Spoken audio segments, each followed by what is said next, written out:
That way we are live right now. Well, holy crap, that didn't even do a transition. Hey everybody. that was unexpected. Oh man. Oh, I want to apologize to everybody first and foremost about the, what was it, 2 weeks ago. I had 103 fever and I'd just broken it and I was not feeling up to par. So we decided to just skip to this one, which was already a planned session anyways. Before we start, how's everybody? And how has the past 4 weeks been? Not bad. Let me pop up some music for us to just have going in the background.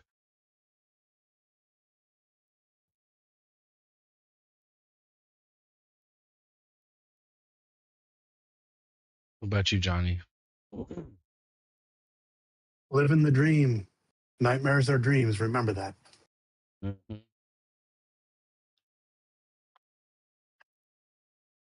No, excuse me.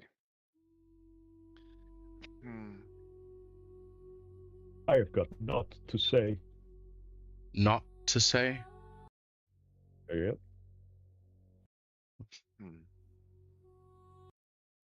My mind is like a well, but there is no water. You know, I always say, intelligence is always trying to catch up to you, but you always manage to stay a step or two ahead of it. Oof. Staying a step or two ahead. Well, maybe intelligence isn't that smart that I can get ahead of it. You do your damnedest. Can I tell my intelligence to get good? Can I roll for that? Can I do an internet slur against intelligence? My intelligence. Wait, what? I'm like, what? Whoa. Oh, jeez. Can I do Can it? I call my intelligence a noob and told him I fucked this mom on Xbox Live? Okay, see, when you say slur, that means a particular type of insult. You can just call people names, yes. Stay away from slurs so that we don't shit ourselves. I will stay away from slurs for the only reason that I don't want Jason to get demonetized. I would hope you would stay away from slurs just so that way you just stay away from slurs. My friend, when we are not online, all bets are off. Hey, as long as it's not live and it's not harming anybody. Right? Okay, so tonight we are missing Goss. He is currently an hour and a half away and taking care of his family. So we are going to hopefully have him watching in the stream. But tonight we are finding out exactly what this entity, this right hand of Tiamat, truly is capable of and truly wants. The last episode we had a war council of preparation, hundreds of thousands of enemies, and well, not hundreds of thousands, hundreds to thousands of enemies and allies took to the field as the shadow portal opened and Tal'Nakhor and his silver fist and forged armies poured through. This imposing entity, this avatar of chaos, walked forward and called out Kyne to challenge him. Now, I did take the time between sessions to write out a pretty big description of everything. You guys have already got your all the NPCs are in place and they are ready for the battle. So now all we need is I'm gonna read over this description real quick. Let's Let me get to it. The battlefield has a smell before it has a sound. Not smoke or fire, and not the clean bite of the weather. It is iron that has been heated and cooled too many times. It is wet leather. It is old blood trapped in cloth and dried. It is damp earth churned into rot by boots that have marched in circles for years, looking for a war they could finally finish. Above, the sky is a bruised thing. Low clouds, thick enough to feel like a ceiling, dragged over the world like a funeral cloth. Somewhere behind it, the sun exists as a rumor. The light that reaches the field is a thin gray permission. And then the sound arrives. Not a single roar, not one horn. Thousands of small noises stacked until they become one enormous living pressure. The scrape of armor plates, chain links ticking, shield rims tapping against spear shafts, horses snorting, terrified but forced to hold. The distant clack of dwarven teeth as they bite down on their shields, on fear, on prayers. Goblin laughter that is not mirth but defiance, sharp as broken glass, and the murmur of soldiers speaking names like charms. On the far side of the field, the enemy has arranged itself like a machine. The forged ones stand in brutal formation, rank after rank of bodies shaped by chaos. They are the silhouettes of people who once lived, once mattered. Their flesh bears the marks of corruption made permanent.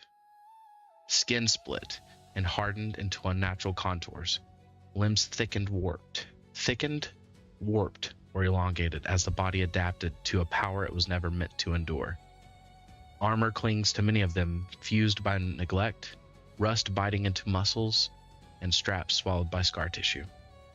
Metal and flesh no longer know where one ends and the other begins. Their eyes burn with a feral, unfocused glow.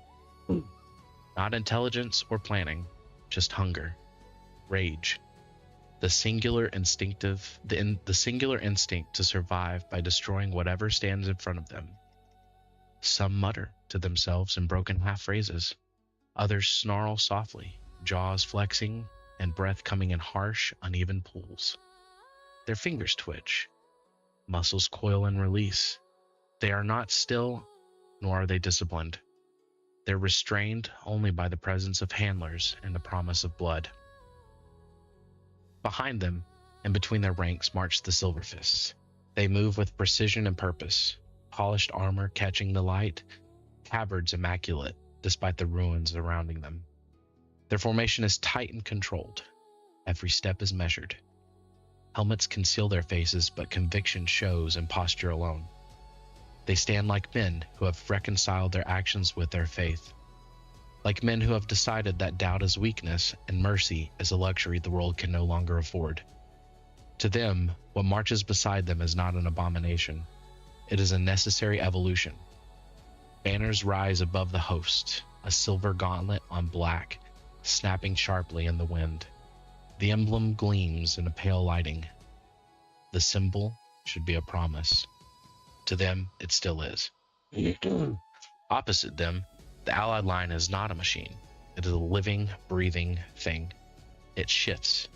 It looks at itself, and it looks at the enemy. Elven Rangers form long, elegant crescents on the flanks, cloaks blending into the ruined tree line and broken hillocks. Their bows are already drawn, not for show or intimidation, but because there is no longer time to pretend a battle begins with speeches. Dwarven berserkers stand closer to the center, shorter but broader, and bodies like stone that learned how to hate.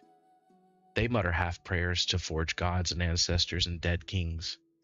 Some of them carry axes so old the handles are smooth as river rock, and some carry weapons that look new, too new, the kind made in urgency. Humanity's finest are there as well, not just soldiers, veterans, captains with scars in places armor does not cover, warriors who have watched friends die slowly and still showed up anyways. Their line is not as perfect as the enemy's. It does not need to be, because it is real. And then there are the goblins. They are a bright, vicious smear of chaos against the dread, but it's the good kind. Bombers with bandoliers stuffed full of glass and fire, alchemists holding concoctions like precious gemstones, rogues who keep vanishing from the line and appearing again with different knives. Their eyes are too bright, their grins are too wild.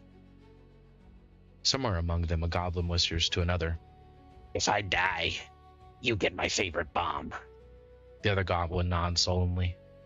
"You're all right, but not the one that screams. Especially that one."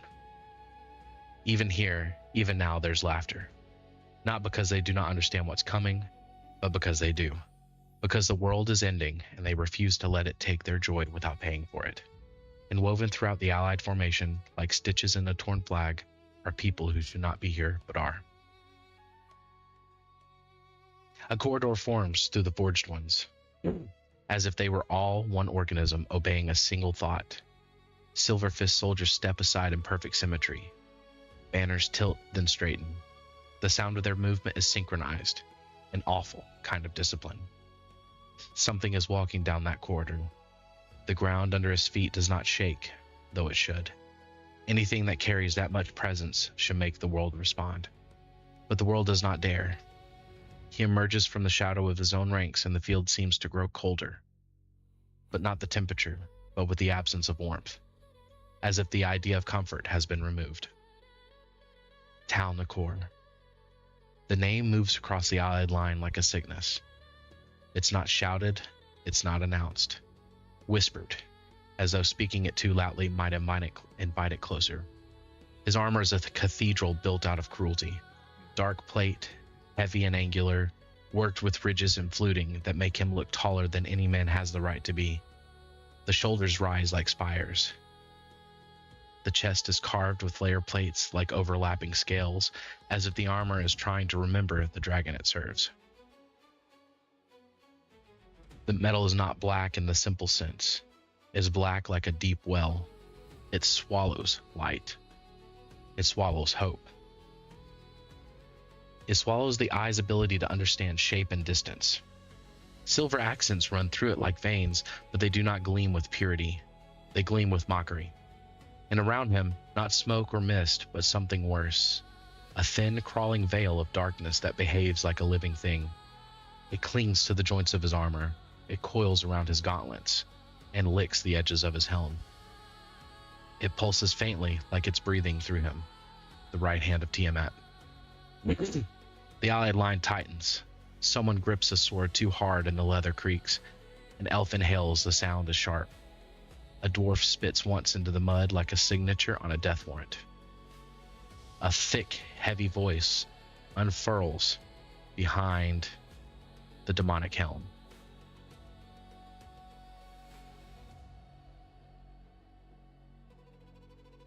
I challenge Kyne Feodova to a duel. And then, from the Allied side, a figure steps forward. Kyne. The moment he moves, the air changes again. Not brighter or cleaner, but sharper, like the edge of a blade being uncovered. He walks with the quiet focus of someone who has already accepted that this might be his last day and decided to make it count anyways. Whatever he carries and whatever he has become, it is not pageantry, it is purpose. He advances alone. The Allied formation tries not to reach for him or call his name. They try not to beg him to stop. They let him go because they understand what this is. This is not a duel for pride. This is not a duel for vengeance. This is a duel for the story of the world. The two meet in the center of the field, exactly where the churned earth is darkest, where blood is already soaked so deep that the mud is permanently stained. Tal'Nakhor stops a few steps away. The distance between them is the width of a breath. A small gap, a gap small enough for a word to cross, but a gap large enough for an entire civilization to fall into. The silence that follows is not natural. It is forced. Both armies feel like a hand on the throat. Both armies feel it like a hand on the throat. I'm sorry. Tal'Nakhor tilts his head slightly. The movement is slow, almost curious. like a predator examining prey that has surprised it by walking into the open. When he speaks, the voice does not come from a mouth. It comes from the armor itself, from the joints, from the darkness. It is layered, 2 voices at once, sometimes 3. There's a deeper tone that vibrates in the chest. There's a human timbre under it, frayed and exhausted. And there is the faint, distant echo of something vast, amused, and ancient. Kyne. He says the name like he owns it, like the sound belongs to him. I remember your names. I remember the way you held a blade when you still believed a blade could fix anything. I remember your mentor. The allied line stiffens. Tal'Nakhor's helm inclines as if acknowledging the reaction. He was a good teacher. The words might have been sincere if they were not spoken by a monster. He taught you discipline. He taught you restraint. He taught you how to stand in a storm and not flinch. The darkness around him stirs, pleased. And you learned. His gauntlet lifts, palm open, almost conversational. You learned so well that you stood against the calling. You resisted when your betters broke. You held your faith when others traded theirs for comfort. He steps closer to you, and the air between you becomes sour. Do you know what that makes you? It makes you interesting. It makes you worth ruining. The allied line ripples, not forward, but with tension, like a bowstring pulled too tight. Tal'Nakhor continues. You came to the edge of the world, and you looked into the abyss, and you thought you could bargain with it. His voice softens in false gentleness, like a priest offering confession. You thought you could carry the weight and remain unchained. You thought wrong. The darkness around his armor thickens for an instant, as though responding to the truth of that statement. Chaos does not destroy. He lifts his hand slightly higher, and the sky seems to dim another shade. It reveals. It peels away the lies you tell yourself, and it leaves you with what you truly are.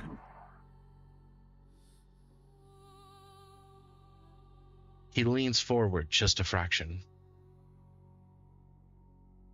And what are you, Kyne?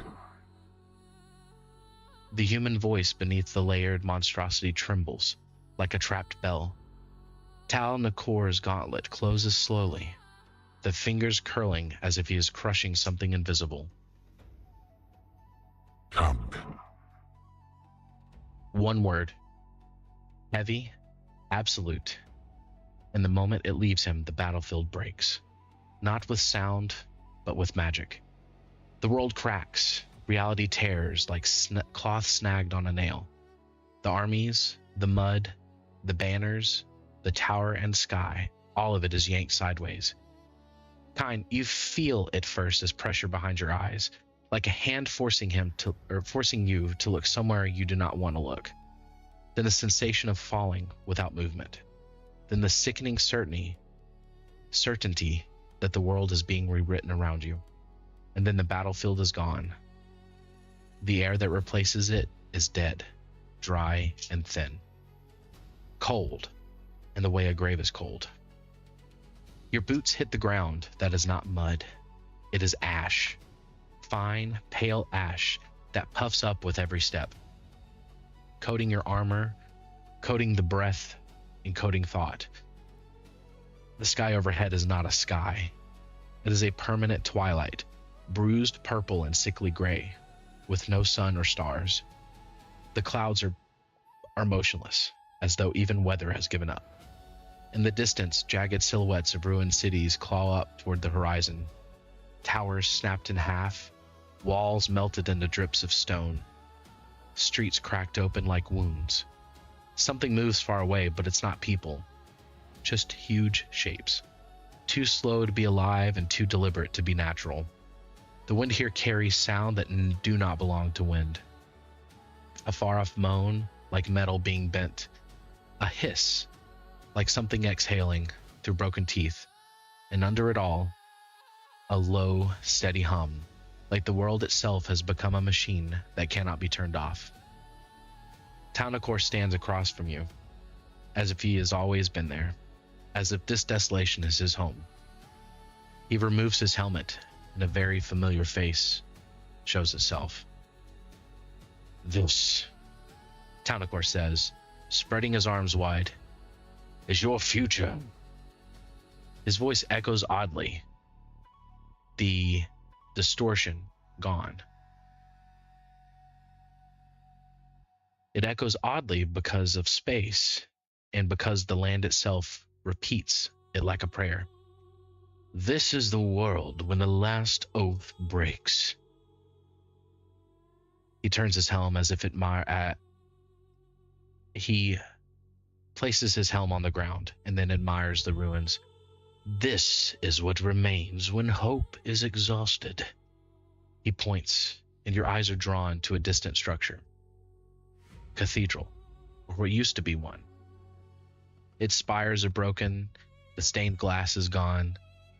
Bahamut's holy symbols have been torn down and replaced with broken chains, black and draped over the stone like trophies.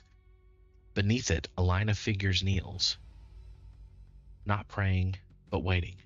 Their backs are bowed, their hands bound, their heads lowered in resignation, and behind them stand forged ones, motionless, as if they have been standing there for years. This is the temple of Ariargon. Tal'Nakhor's voice lowers. "Faith becomes obedience." He shifts his attention again. Kyne, you see a river, or the memory of one. It's not water now, just a sluggish, dark flow of something thick, reflecting no light. Along its banks are dead trees, their branches twisted like fingers. A familiar child stands near the edge. You feel your breath catch. She's thin, too thin. Face hollow, eyes too old. She looks up, but she doesn't see you, not truly, but looks through you. And then she opens her mouth and screams, but nothing comes out, only ash. Tal'Nakhor's voice becomes almost tender. "Life becomes hunger." He steps forward, closing the distance. "But heroes," he says, "become stories told by people who no longer believe stories matter." You can feel something pressing in your chest. You feel a deep-seated anger, a heat that wants to become violence. He lifts his gauntlets. The darkness around him gathers like a cloak being pulled tighter. His stance shifts. You know the speech is over. The future has been shown. Now comes the proof. His voice drops to a final, brutal clarity. "Fight me here, Kyne. Fight me where the world is already lost. And show me that what you are when there is nothing left to save." The ash wind stops. Silence returns. It's not peaceful. It's predatory. Tal'Nakhor's weapon comes forth to bear, and he lifts his helm and places it back on his head. And he begins to move, and the darkness around moves first, like a shadow swinging before the blade does. You feel your grip tighten, you square your shoulders, and you breathe in dead air and taste the end of everything.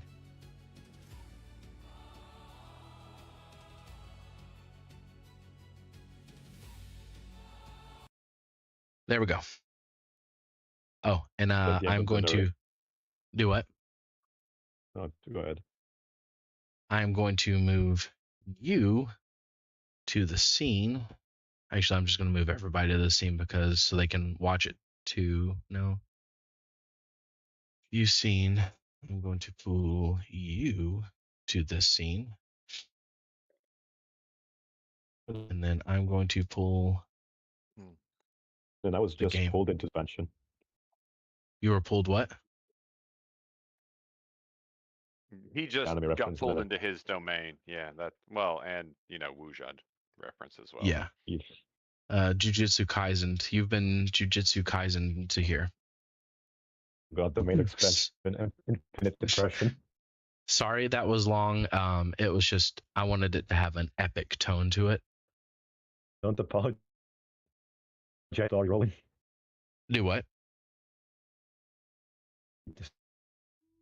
Story rolling. Alrighty. So,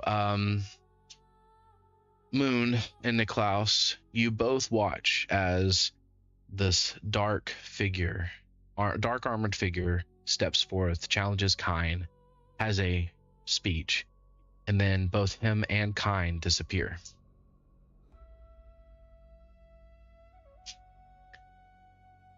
Really?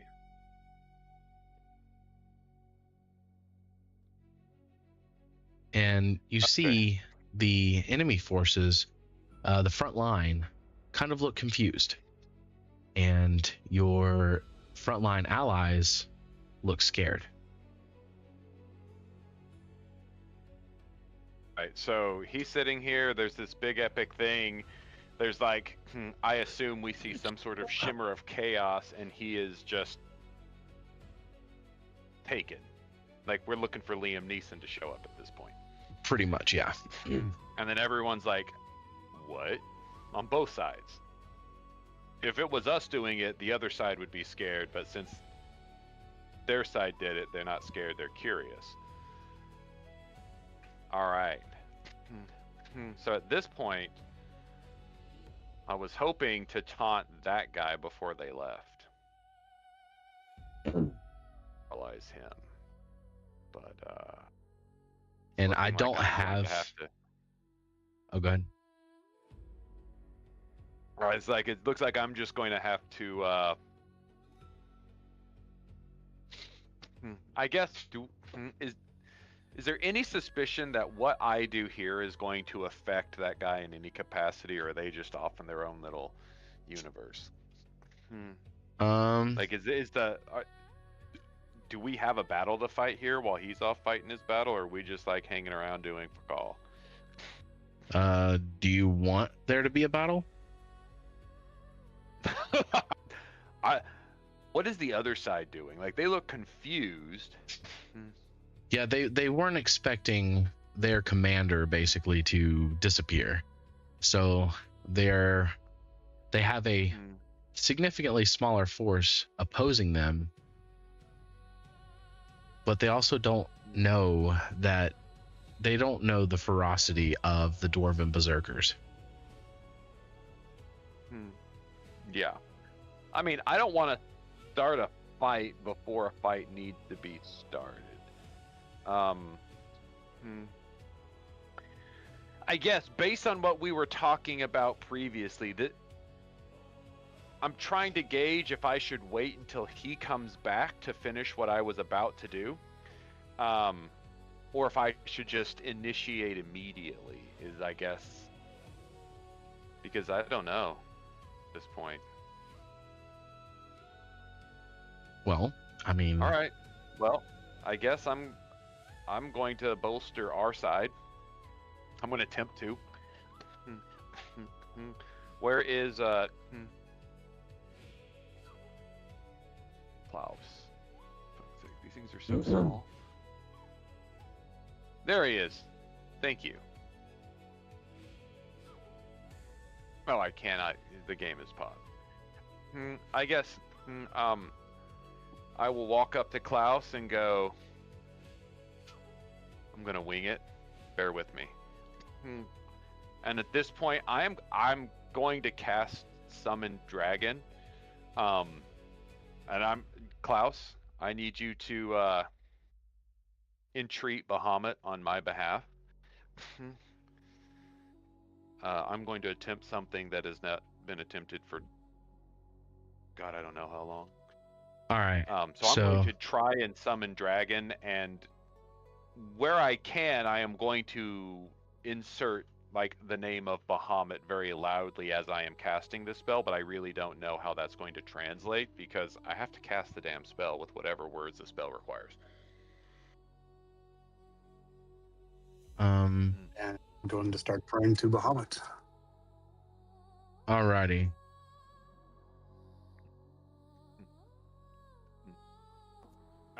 I need hate awkward silences. Moon and Niklaus, I need you to roll me a religion check, and I just posted it in the chat.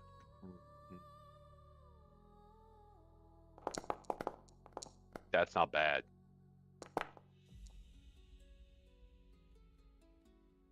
How the hell? Alrighty.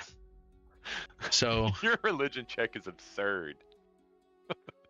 you do this, and the sky darkens even more than it already is, and the rain starts. And as soon as it starts, it soaks the battlefield. But then the sun pierces through the clouds, and all darkness is banished. All allies will receive a +5 bonus to their next action, along with +5 damage to everything going forward for the rest of this battle. Niklaus, Moon, you both feel a humming energy run through your body.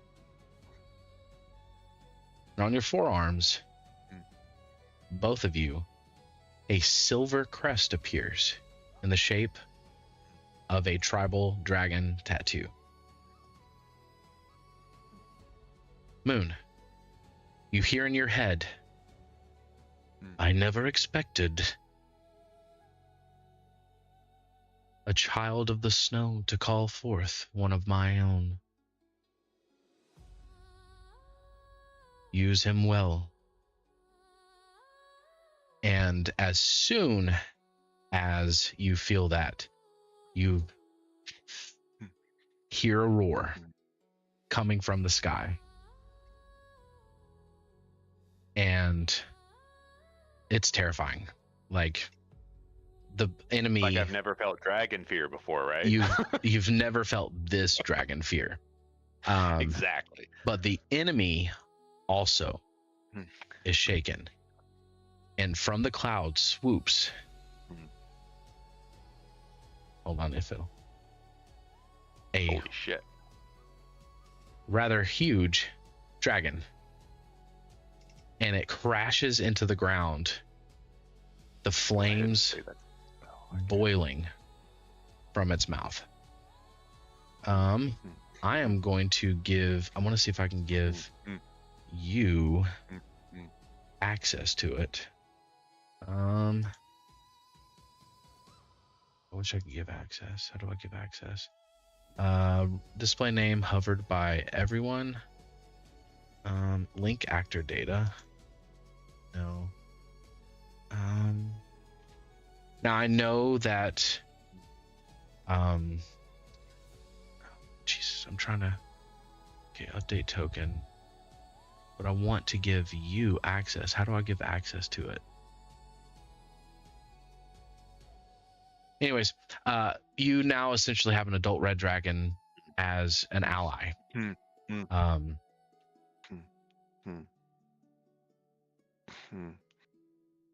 And with this, I will bellow, Bahamut has favored us. There is no defeat. There is no failure. I need you to go ahead and roll me an intimidation. I am an adult.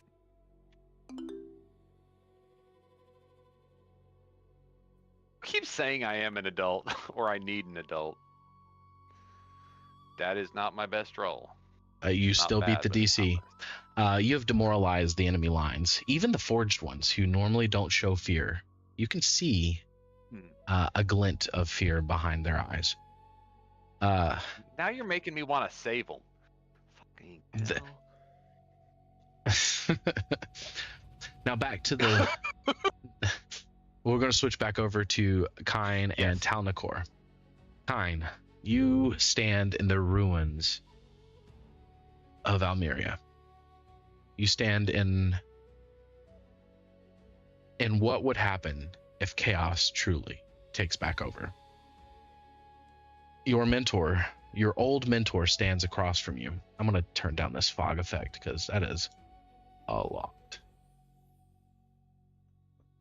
Density, not a lot of density, and not a lot of scale. Hey, Matru, you have good memory.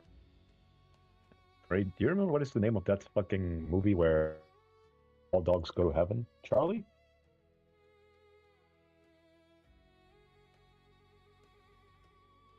God damn it. Did you hear what I asked? Well, there's. Yep. And that is all dogs go to heaven, and the dog is Charlie. What was the question? Nothing. I was going to say that we can pretend we're in the dream sequence where, he's in heaven, and that's why it's so misty.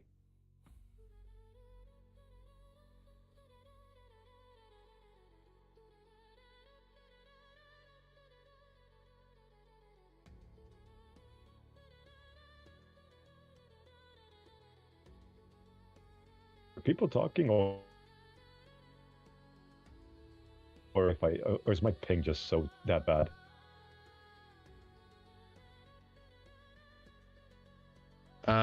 I don't think anybody was talking. No one's talking. But you do have the floor right now.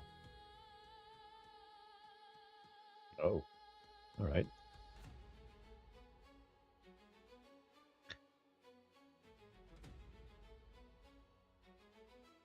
Now,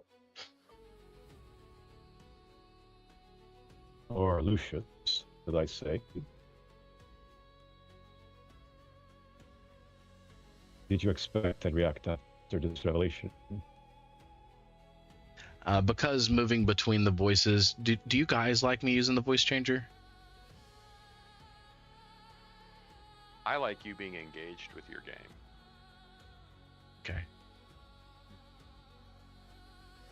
In whatever I feel like way my that sentences works. are getting cut off.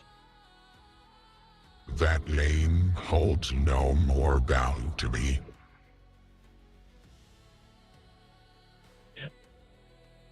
I did not understand what you said. He said that name holds no more value to him.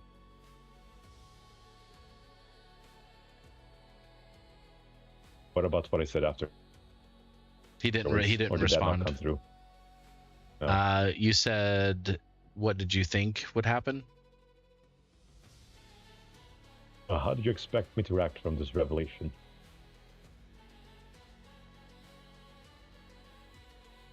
I expect you to fight for what you believe in.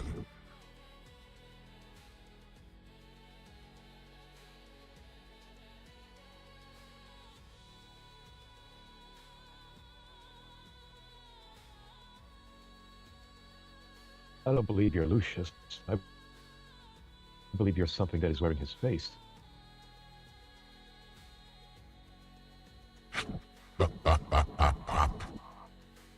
Then come and find out.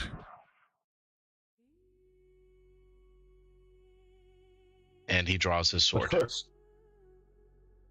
I enter a battle stance as well, and I said, I will Alrighty. tell Lucius something. You can cover your ears, demon.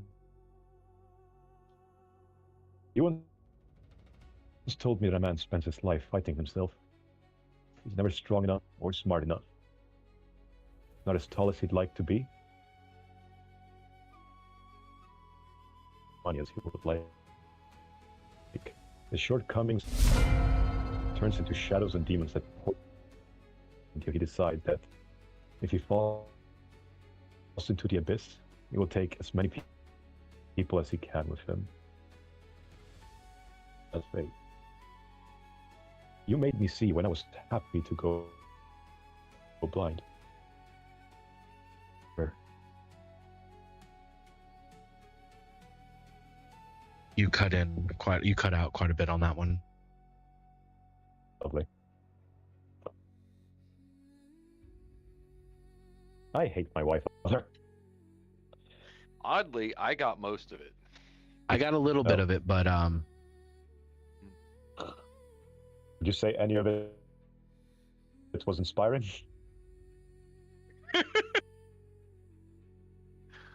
I appreciated it. I would feel emboldened. Well, that's all I'm gonna do. It's my turn, right? yes. I'm going to move up to him. Raise my shield. Alrighty.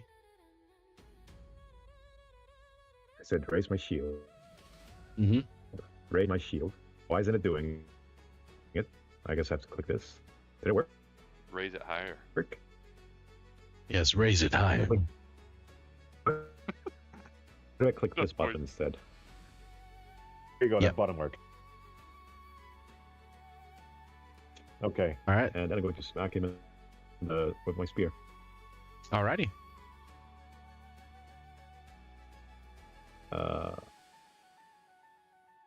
Rolls, that doesn't apply to me, correct? Do what? The rolls. +5 Oh, for rolls. All right. I would I'm just say noting it seems to be yes, interesting. because you're technically still there. You're just in a pocket dimension. So you get the +5 to your this attack, and then you'll get the +5 to the damage going forward until the battle's over.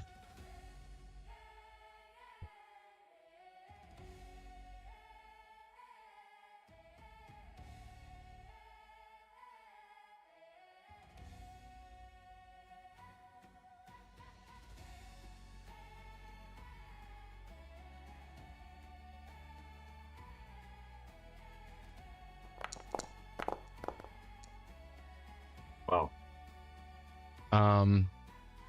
You hit. Deal that Oh, that- damage. Did you add the +5? Okay, yeah. I did.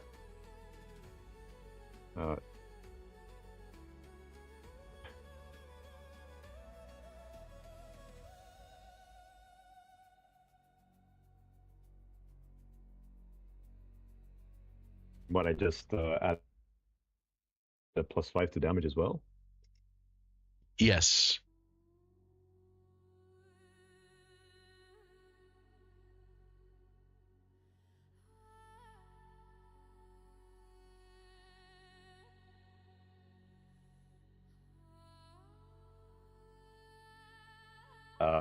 Take that. Jeez. The fuck? Um. So many D8. Alrighty. He. None of that's holy, is it? All right. He takes full damage from that. You see him. You see the armor. Kind of a puff of black smoke swirls around,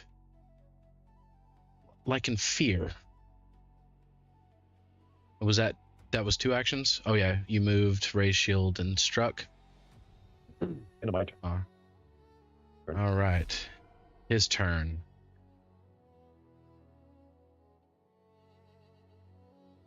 He will see. Let's see. Let's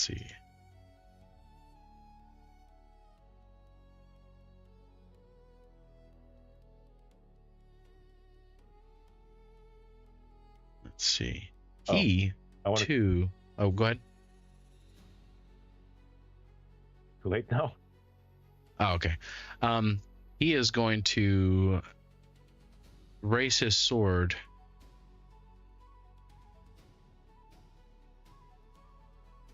He's going to use Smite Good, and he's going to make 1 strike against you. Ooh. He misses. You feel, Kyne, as if something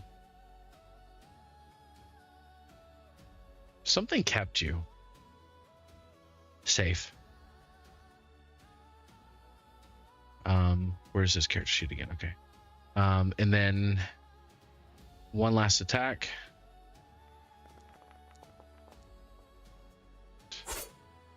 He misses again.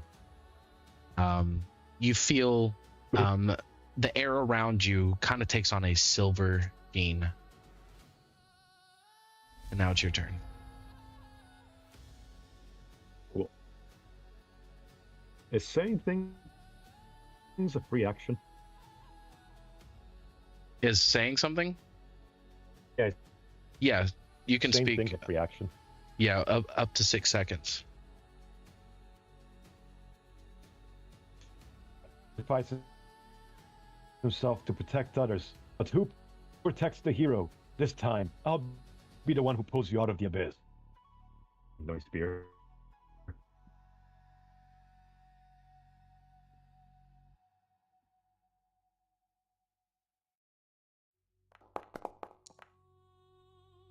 Ooh.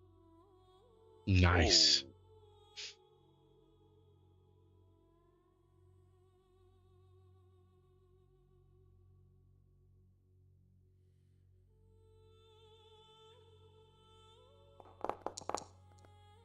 I roll. Oops, sorry, that's the wrong thing.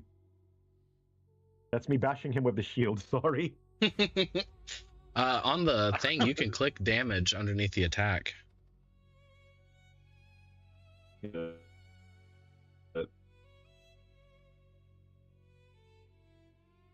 My spear. No, I'm gonna hit you in the face of my shield.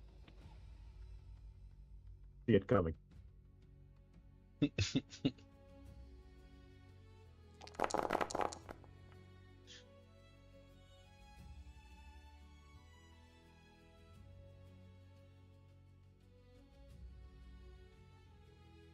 Okay.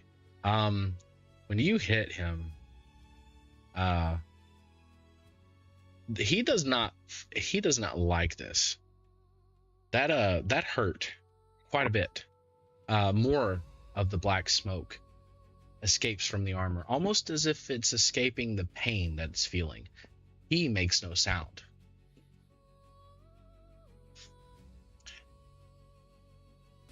Oh wait, that's not. So that was one action. I still had my.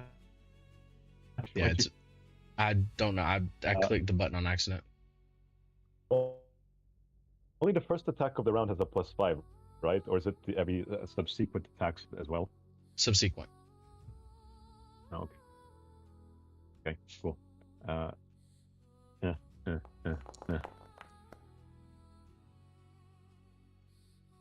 Hit him again. Yep.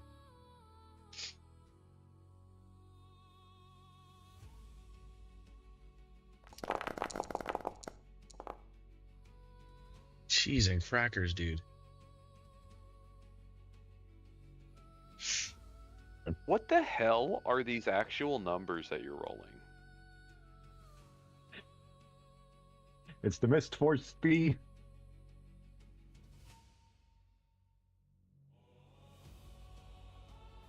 He's using an artifact against an avatar. I don't care. He's terrifying.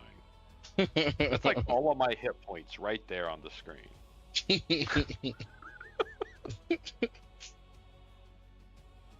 You have one more action.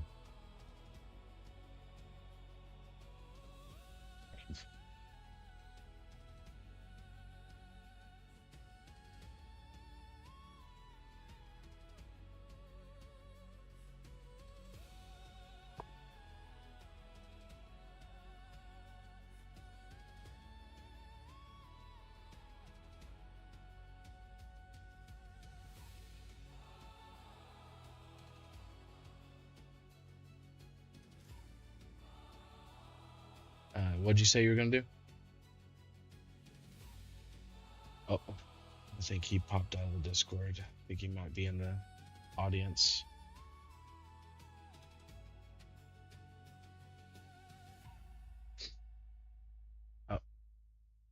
You there? JJ?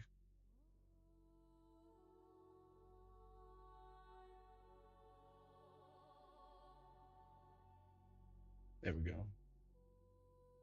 Hello? Hey, we can hear. I can hear you now. Yeah, sorry, my internet is having a hissy fit. I said I don't have more actions. I used one action to raise my shield. Oh, is your shield raised? Yep. Okay. Alrighty. You can see the little shield icon. Alrighty. Before his turn, move back over to this battle scene and letting the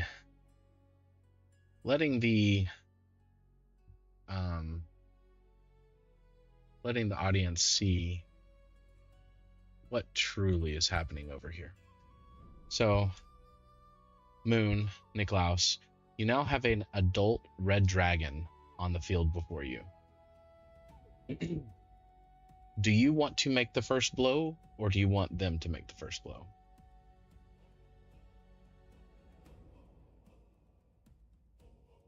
Because this dragon looks like it wants to eat things. I'm gonna walk up to the dragon and I'm gonna ask,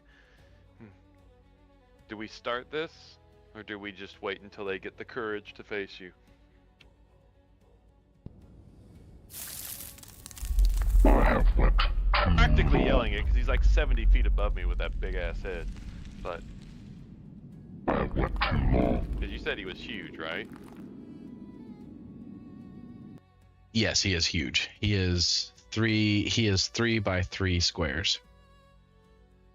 I assume he can talk also. Also, Yeah.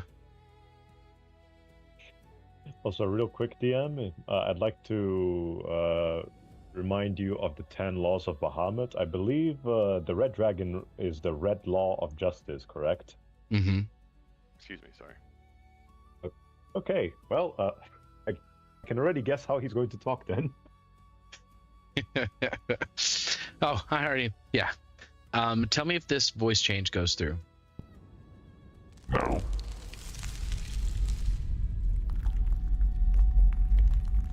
How about now? Nope. Are you burping? No. Okay, hold on.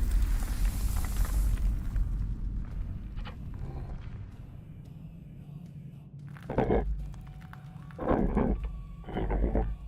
Hold on. There we go. Oh, something. Better. Did you call me Miguel? What? He said better. There you Is it better? go, better. There we go. It has been so long since I've enjoyed bringing justice to this world. I would love to bring the hammer of my father down upon these heathens. And he takes flight. And as he's flying, oh, go ahead. I heard none of that. Can you give a synopsis of what he just said? Oh, he said it's been too long since he has brought justice upon this earth, and We gonna And- kill some folks. he opens up a barrage of his fire weapon. Just want to show you what damage he does. I'm assuming it's like 72 D27s. He puts out a D6. 50-foot cone of 15d6. I'm gonna go ahead and roll that damage just to let you all see. Roll that beautiful bean footage. So anything that has Jesus Christ. 44 hit points or less than 44 hit points, which is going to be a significant chunk of just even look at it. A high-ranking Silver Fist member has 50 hit points. A forged one, let's see if I find the forged one. If I can find a forged one. Mhm. Forged ones probably have like in between 20 and 40 hit points. He takes out a large chunk of them with just this breath attack. And I mean, granted, it is a two action ability, but he also has this as he's flying over them, which is his I don't think frightful you could take presence. It's a good thing he's on your side. him. Unless the enemies make a nat 20, they are all terrified. They all have frightened, at least frightened 2. A bunch of the Silver Fist lower ranking members critically failed because there ain't no way they're passing the 33 DC. Some of the higher ranking ones succeed critically, so they're not affected, but a good chunk of this force has been nullified just because you now have the manifestation of justice in your presence. Niklaus, what do you do?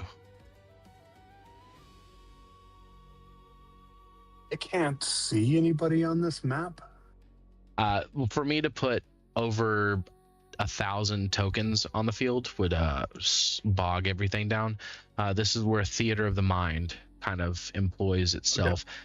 You see these boxes, the white boxes that I have on the field?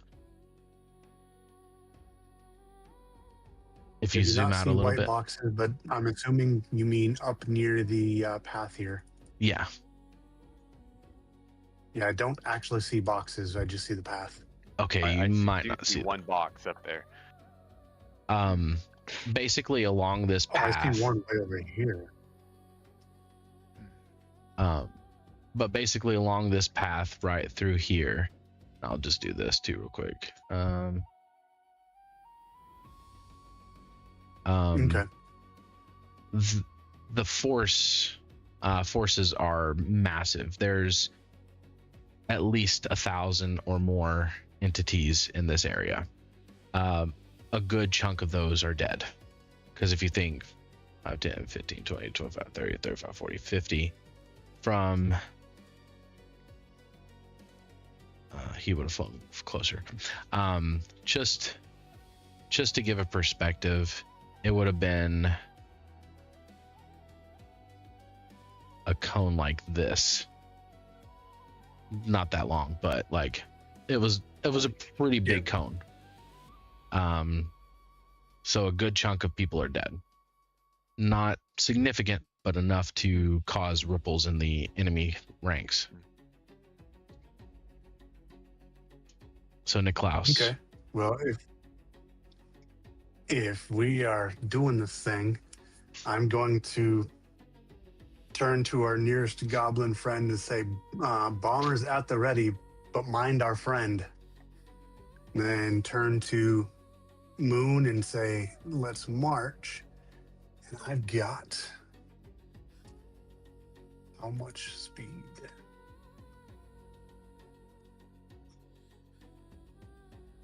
I gotta relearn the metrics here. Was it 35 foot of movement? I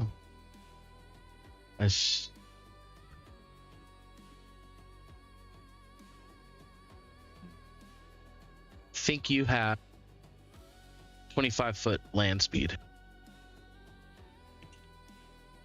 Right.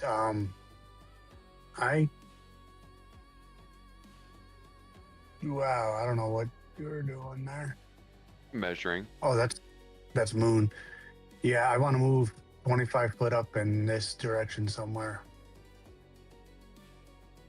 Yeah, that's good. And I suppose he could probably still hear us that far away, so I just yell to him, what do we call you? Or what are you called?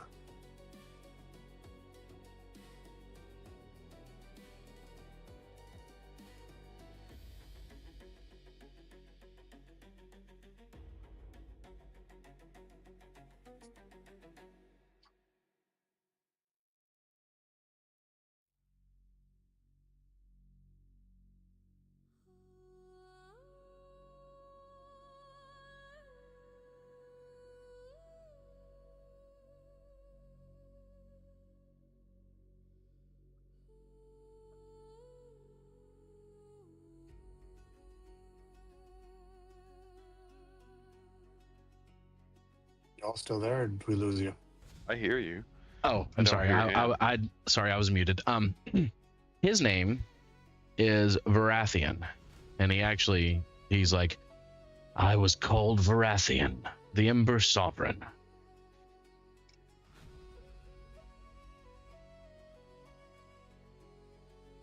Well met, Farathian. Let's do this. All right, what epicness are you gonna do?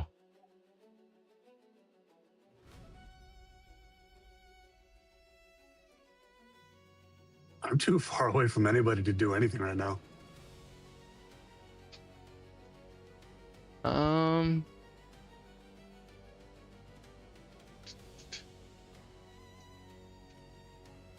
Alrighty. Your goblins advance pretty fast.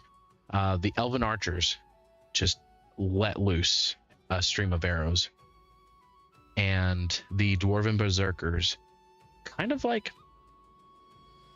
you don't remember them doing this at the last battle in this area, but they roll into balls and just barrel forward at a speed faster than people can move on land, and they are heading straight towards the ranks of the enemies. And with that, we'll move back over to Kyne.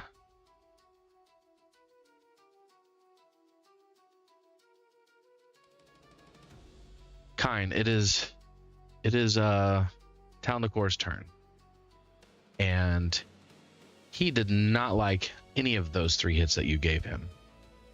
You see him. You hear how to describe this the best is he Guttural bellow. do what? A guttural bellow is Guttural how bellow. he is providing you words to try and describe his angry yell.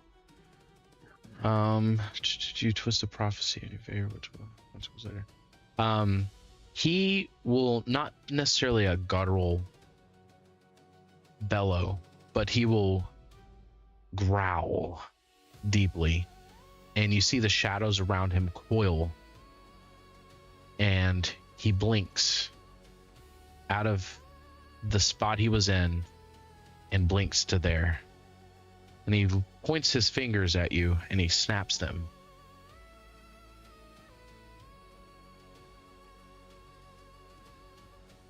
And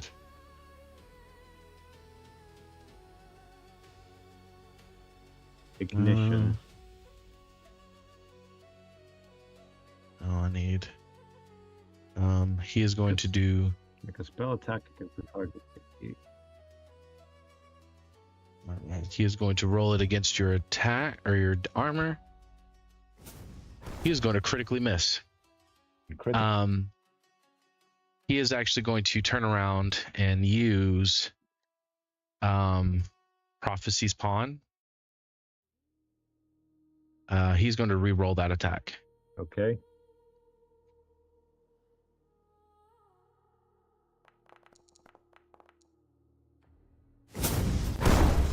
Dadgummit. Miss. Okay,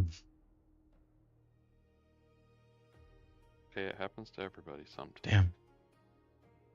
You see the slight look of fear behind the helm. The red eyes kind of dim a little bit, kind of taking on a more human tone. It's your turn. This is a bad time to point out that because I picked the red dragon, I have natural fire resistance, so even if he hit me... I mean... I think it's the perfect time to mention that. Doesn't...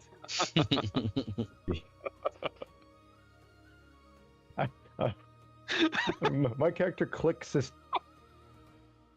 tongues like a lighter when he wants to. I feel like you'd figure out that fire is his thing. I mean, you do have fire breath anyway. too. I do have fire breath. It's not as impressive as that dude's fire breath, but it's a fire breath. What is, man? I'm gonna take a 5. You're gonna take a step. Yep, 5-foot step. I'm gonna raise my shield, and I'm going to poke him again with my pokey stick. Okay.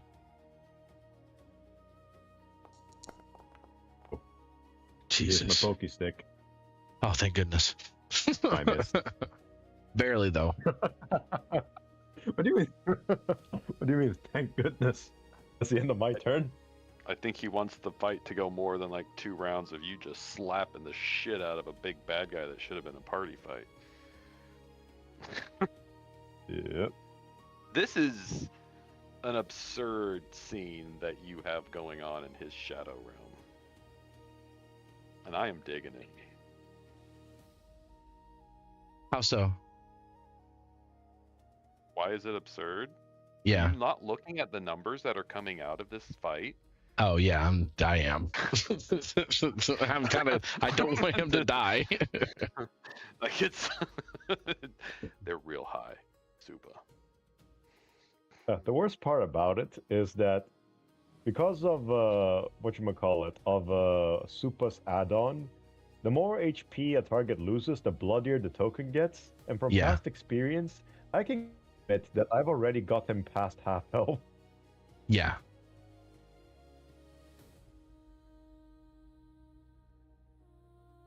Anyway, that was my turn. I moved, I stabbed, and I raised my shield. That's all I can do. All right. Also, if he's worried about attacks of opportunity, he doesn't have to be. I do not have that feature. I am not a fighter. Thanks for reminding those of us who play D&D. I'm trying to think. Let me do this real quick.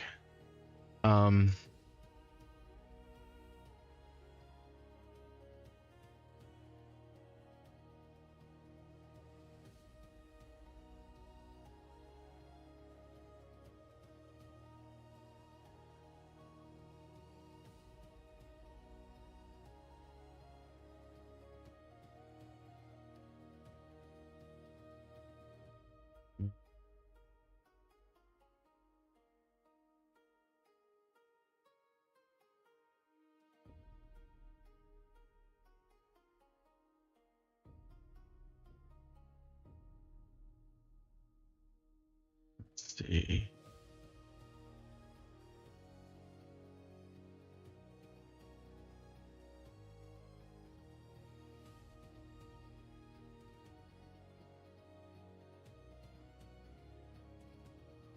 Alrighty. So that was your turn. His armor does the same thing. He blinks out and 5 foot away. And then he looks at you and points a finger one final time, hopefully. Let's see.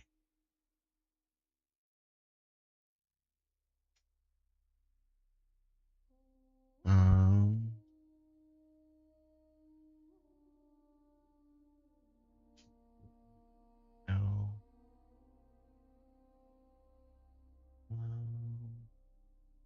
Let's see.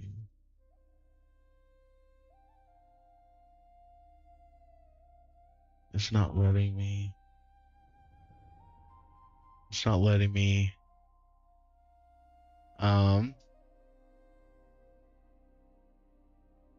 JJ, he points his finger at you.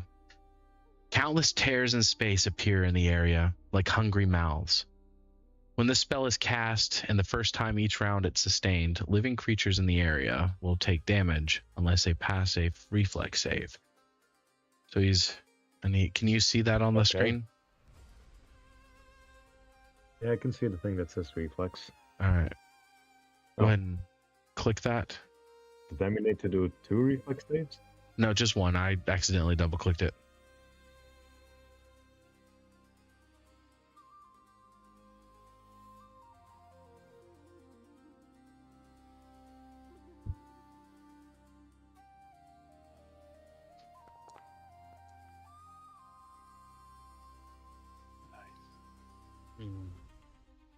Did I succeed? I don't know. You do not take any disruptive action. If you move in this, you don't take any damage extra.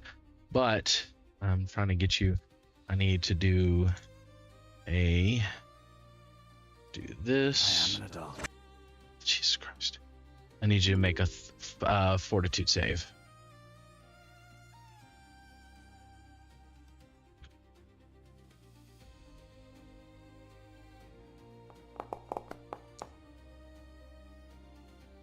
Mother trucker.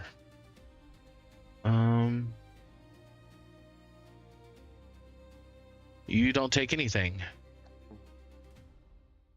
The space around you still has snapping mouths,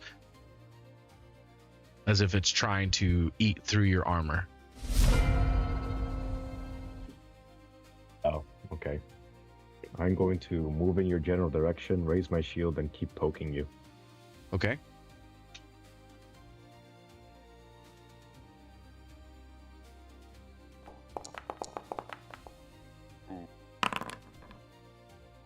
Critical miss. Oh, I got a critical fumble. Oh no. Critical fumble deck. Requisite appreciation that Goss is not in the same room as you for you to stab him in the face. You are not using a bludgeoning weapon, so this does not affect you. I wish I could re-roll that, but you're using a piercing. I mean, a cool. Hero here's point what I'll to do. re-roll that, couldn't I? Here is what's going to happen. When you go to stab at him, the mouths that are surrounding you, you miss, and your spear actually goes into your foot, and you will take persistent 1d4 bleed until healed. Cool. Goss is going to be so sad he missed this. And Kyne, Setting. you take 2 damage. Yes. He hasn't given you. My foot. Oh no! Son of a gun. Oh my god. They said I'm never gonna dance again. No, no, no, no, no, no, no, no.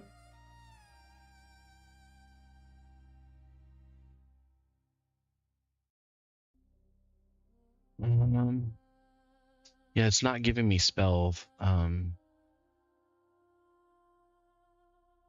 see. Where's my update?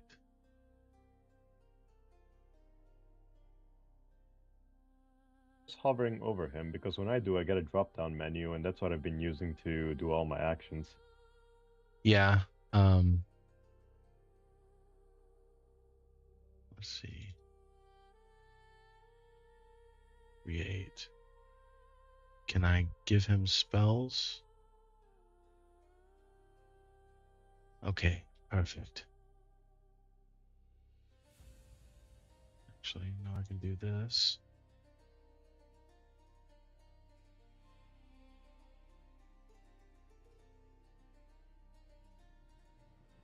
And let's see. Okay. Let's see if I can get him to do what I want him to do now. There we go.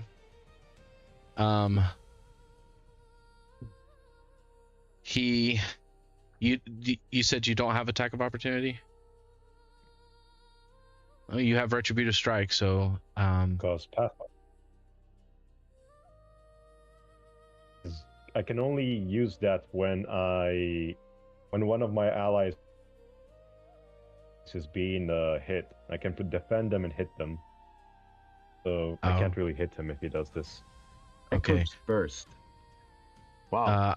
This I need motherfucker just dropping a 7th level spell on me, huh?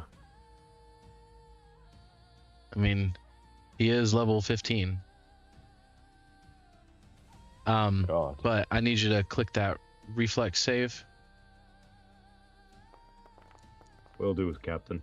The trucker. Let's see. So you succeeded. You take half damage.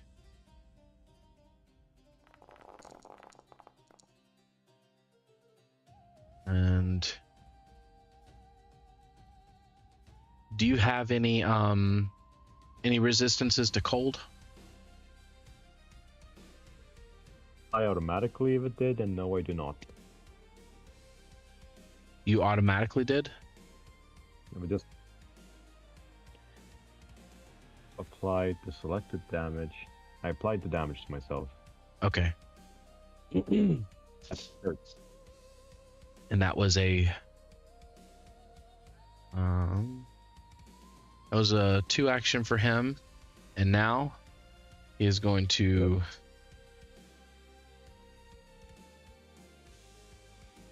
attempt to make a strike at you. Mother trucker. And he misses. All right. Before we start your next turn, I'm going to move back over to the other battlefield.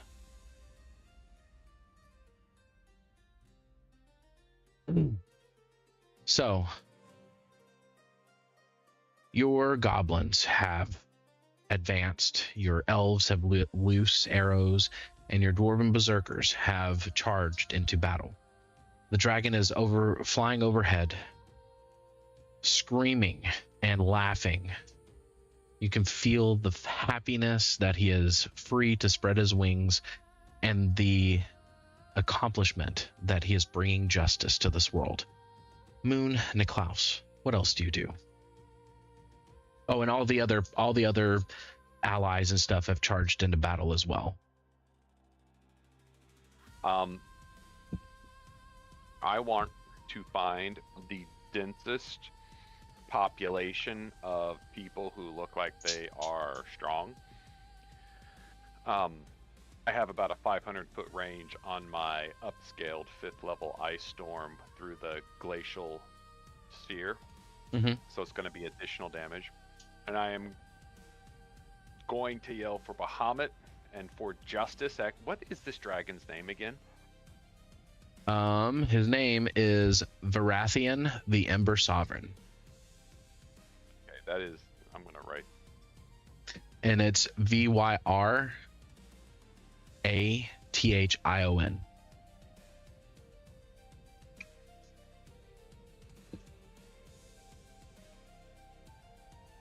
All right. So I am sort of echoing his words, and I am just going to dump a massive icy blast somewhere. All right. Just roll the damage because it's roll the damage. Yeah. Because I like watching that happen. Alrighty.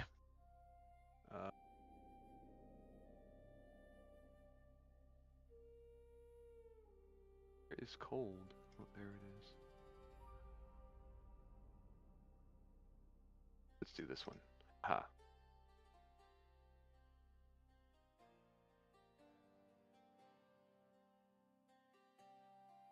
I don't know how to do this very well quickly, so.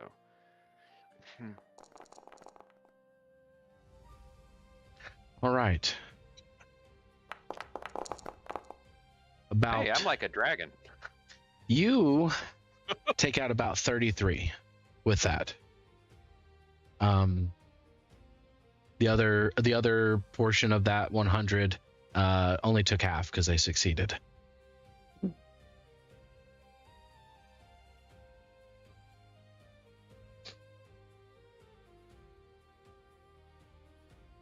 Kyne or Niklaus, what do you do?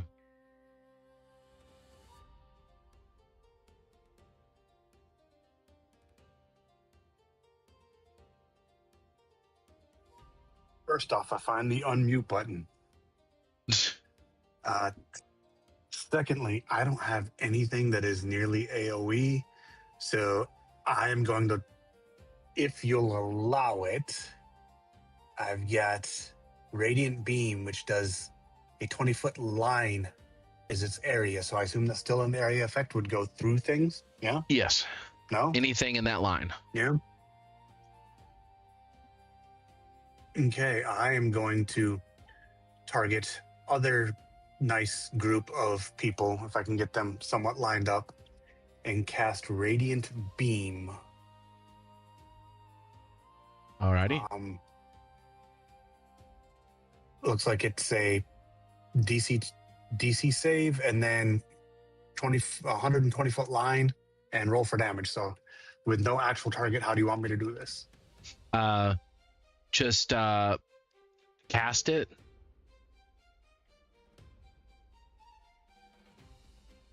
All right. So what you'll want to do is you want to go ahead and place that 120-foot line.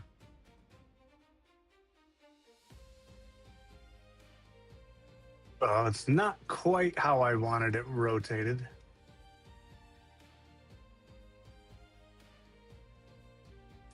I don't know how to rotate. Use your I think control and wheel mouse. Okay, I don't know how to unselect that. Actually, I think first I have to move.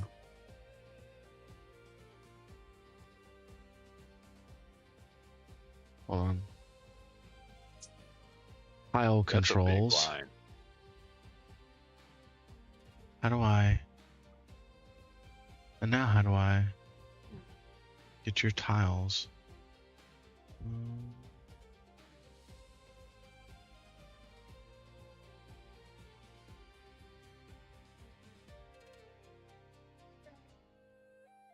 Hey, sweet love.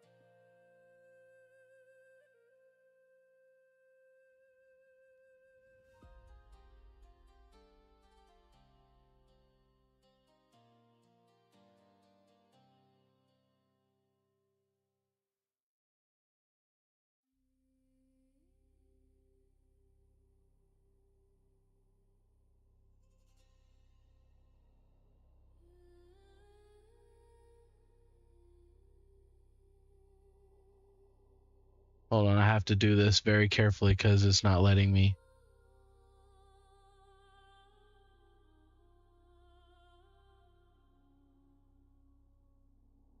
And I Something like that? don't know if you heard. I said I would have to move first because I'm probably still not in great range.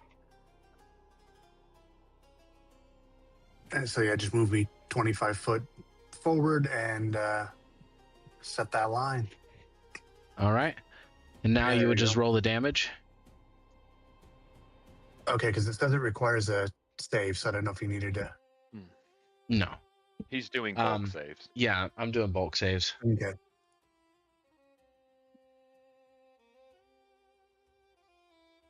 Just because there are thousands. 5, right? Yes.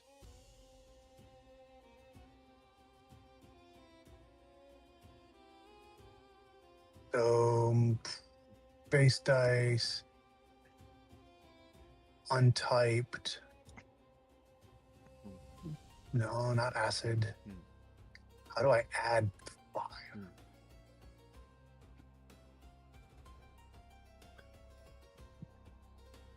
Okay, whatever we roll, just add 5, I guess. Yeah. All right, so 27. Out of the people there, 28 of them, you killed 28 of them. The other half, the other part, only take half damage. Between you, the dragon, and Moon, you've taken out a big chunk of this few thousand enemies. They're starting to get scared. And at about this time, when your radiant beam hits the lion and pierces through the armors and the skin and the bodies of the silver fists and the forged ones, the dwarven berserkers meet that front line, and it's all hell breaking loose.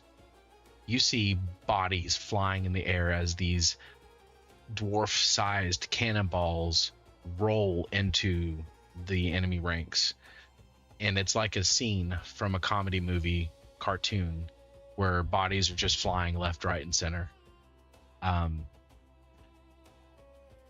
At around the same time, the goblins reach a distance where they can lob their explosives, and they wreak havoc.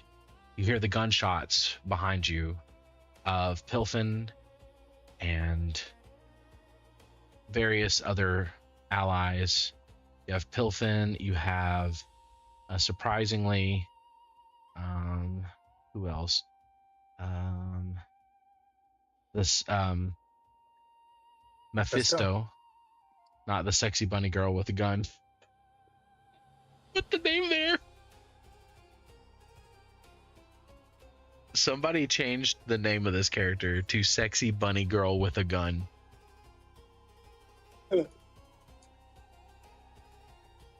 JJ.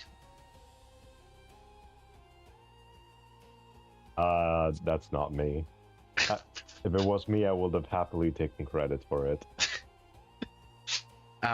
You hear the gunshots from your allies behind you. Alaric, just to give you an idea of what he's going to do.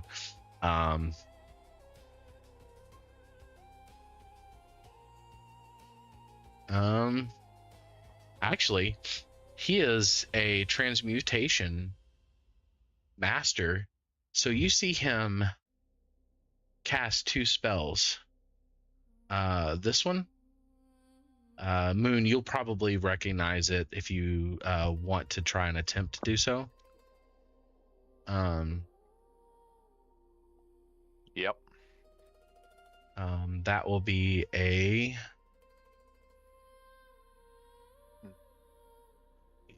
that'll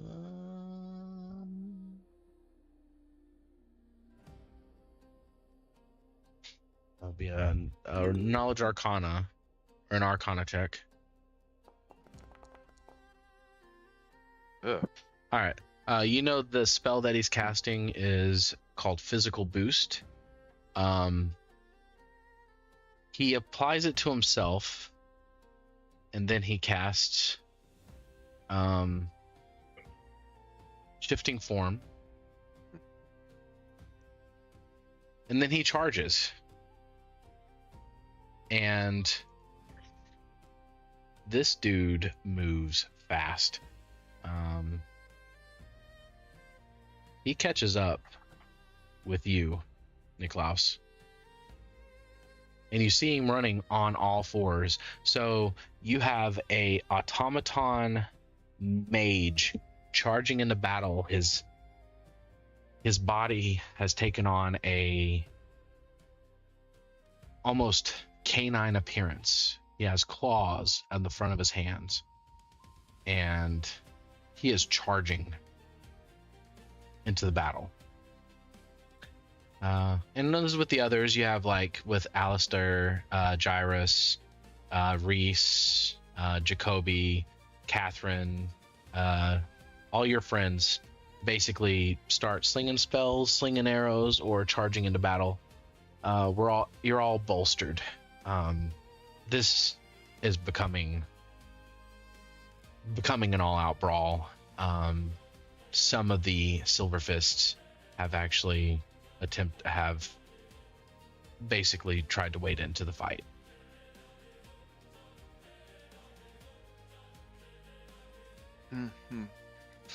DM? Yes.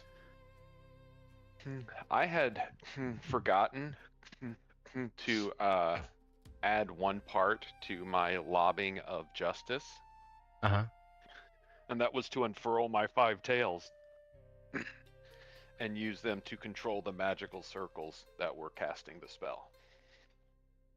Oh. Okay then. Niklaus, you actually, Moon, have you moved forward any? At the beginning of the fight, I moved up next to Niklaus. Okay. And then from there, I mean, I cast a 500-foot spell. Okay. So I don't have to move any farther. So at the same time that you were saying this out, Niklaus moved forward. So Niklaus, you Yes. didn't get to see his tails unfold, but Goss definitely did. And everybody behind you definitely did.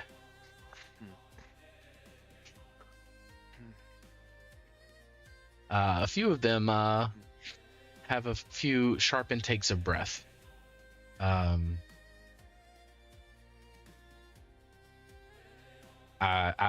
Goss is probably like, oh, wow, he was hiding things. Maybe I should feed him some more stag blood.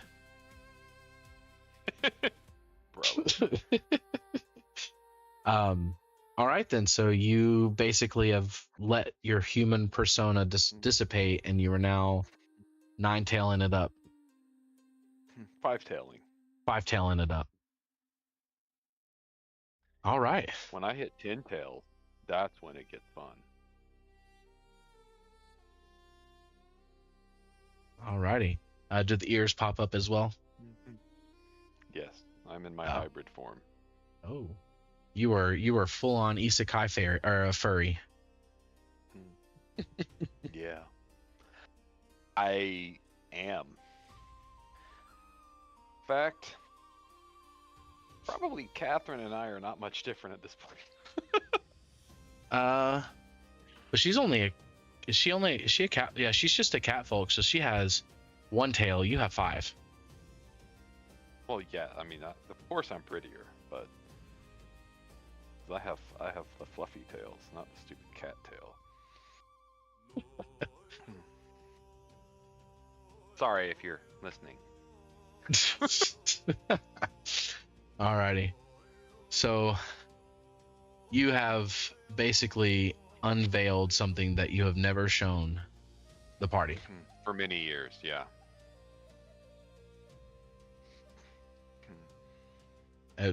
Yeah, you haven't to even. you have to go all out to inspire and intimidate people, you know? Yeah. So you haven't even. I should not you have haven't even. Googled that. Oh, geez. You haven't even shown the party this, so. No.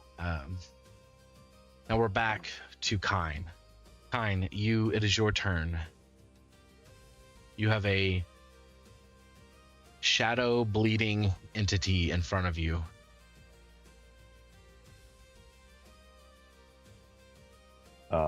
Cool.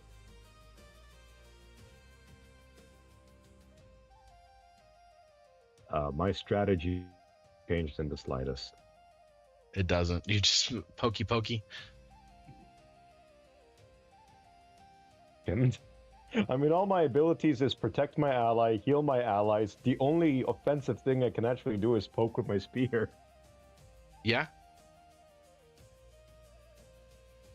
Yeah, all my abilities center around throwing myself in harm's way if my friends are about to get hurt, but you've given me no friends, so I just need to poke you with this stick Well, no friend. until you fall. I mean, you should love yourself too, Kyne. The only thing I have left to do is destroy. Thanks, man. All I have left is a pokey stick and a shield. I'm going to kill you. You did this to yourself, DM. You did this to yourself. You know Yes. what? That's it. Gloves are coming off. Thanks, guys. What in the absolute Oh, are you Jeez. looking at the chat or his numbers? He takes. 46 damage.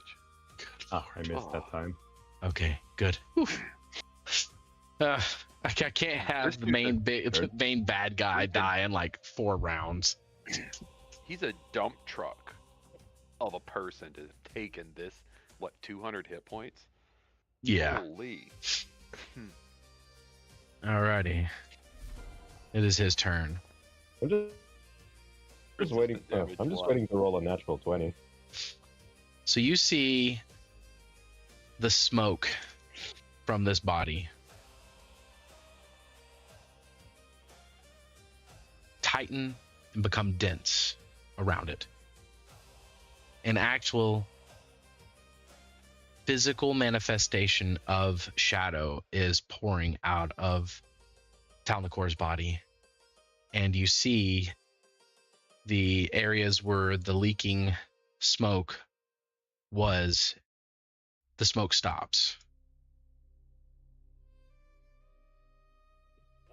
Ah, who do we have here? He says. No, I'm kidding. He roars in fury and what is it when you when something isn't going the way you want and you want it to go your way? What is it called? I'm trying to think. Petulantly. Yeah, he is furious. Okay. Well, if he's being petulant, he's throwing a tantrum of sorts, like a kid. Oh, never mind. Not a tantrum. But he's going to do this again. Smite good. And then he is going to strike at you. Don't smite. And miss. Hopefully he doesn't have villain points. That is quite To reroll. That is. Oh yeah, I should be using my hero points and shit. I'll probably do that next turn. He says casually.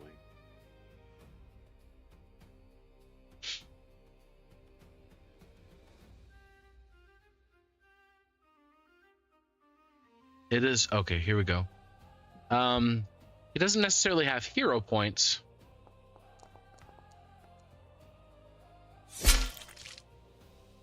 Finally. All right. Holy roll, shit. Roll your damage.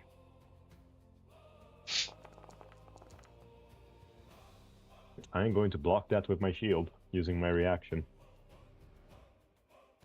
All right. Does it block all of it? Well, for more than 52 damage, yes. Oh, dang. I hate you. I hate that I gave you such a friggin' badass shield. Can't take it back now. So you block it as your worm.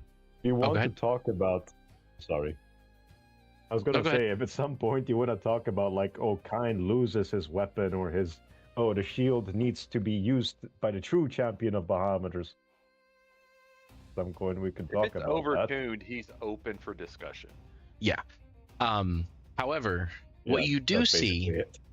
is that the sword, when it hits Bahamut's Aegis, your shield sizzles and the blade sinks into it, almost shearing off a corner of the shield itself.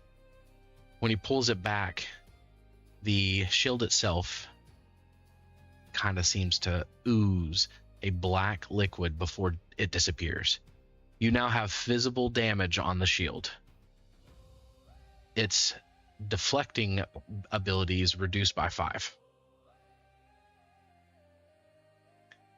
Like, what do you mean the deflecting ability? Like the hardness or the AC bonus? Because the AC bonus is The hardness. okay. He's flensing my shield.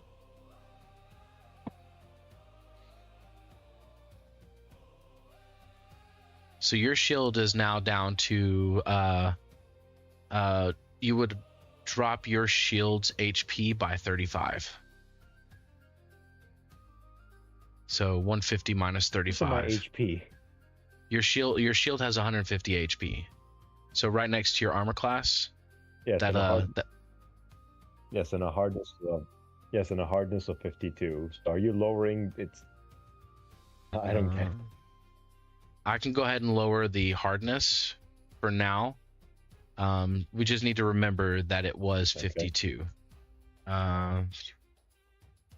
So Damage if I hate it still doesn't get silencers. the damage is Yeah. still not higher than the hardness. yeah, but the shield takes the 35 damage to its HP. but it does the damage doesn't go through to you, but your shield does take the damage. And Okay. you don't see the smile, you feel the smile as he says,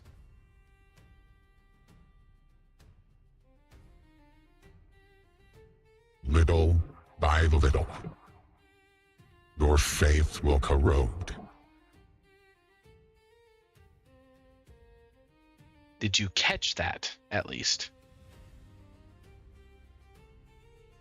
I just Faith will corrode.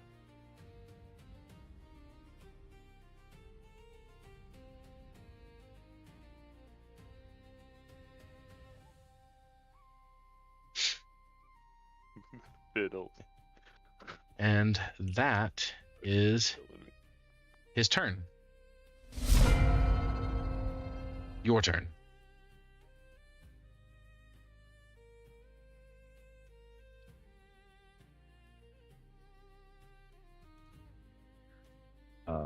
going to do this.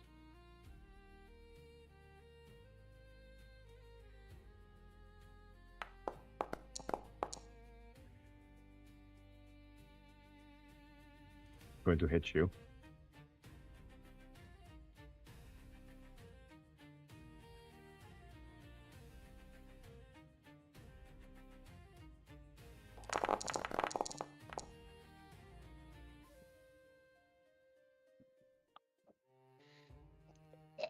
I'm going to try and hit you again.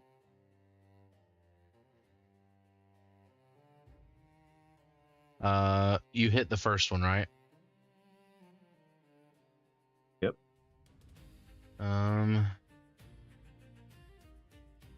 Let me wait, I'm trying to think. So he's going to take the 46.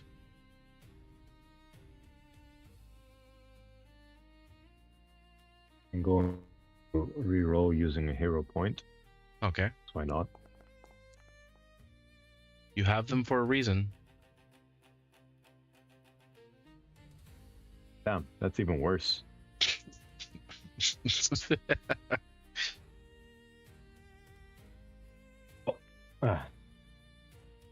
That's the end of my turn. Alrighty. In a last ditch effort, his armor's going to blink once more. He's going to do the teleport.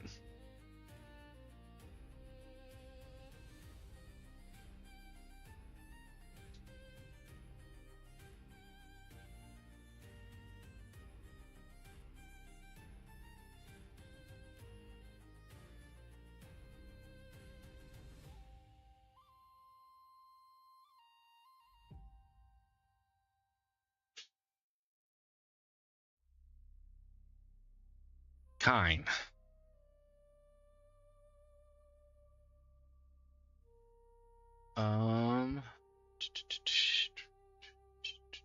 Oh.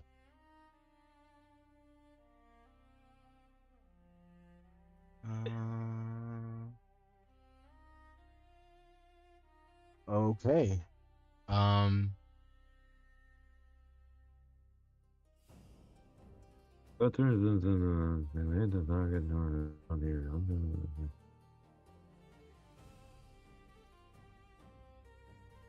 There is no save for this. Oh, there is not. No, I'm just permanently blind. That's really fucked up. I'm sorry, JJ. You're not sorry. You're not sorry in the slightest.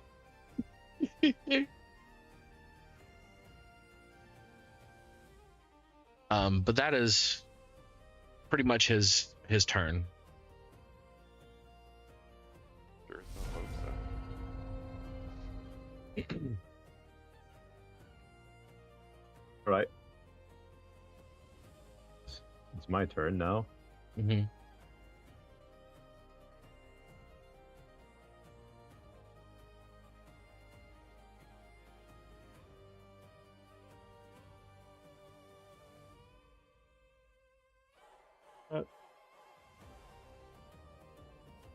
his general location, right? Yeah. You didn't hear him move after he cast the Alright. spell. That direction. Mm-hmm. I'm gonna raise my shield again.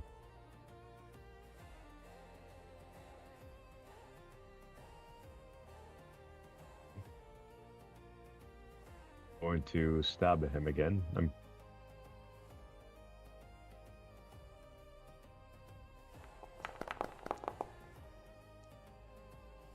Why did it roll twice? You failed the flat Oh, check I know to why it see if rolled it twice. hits. Because the Tal'Nakhor is hidden. But because you are wielding a reach weapon and you know the general range, you have 10 feet, you do connect. The damage does not do as much though, because you are basically swinging not blindly. So go ahead and roll the damage.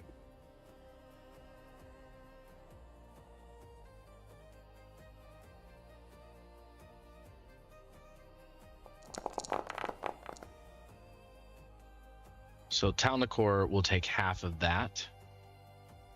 Alrighty.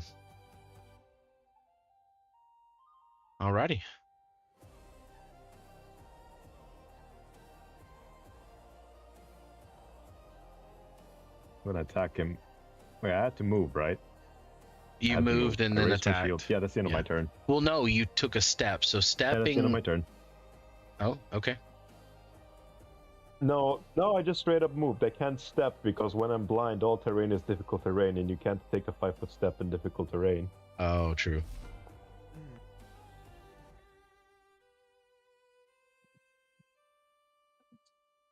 You feel a hand placed on your shoulder.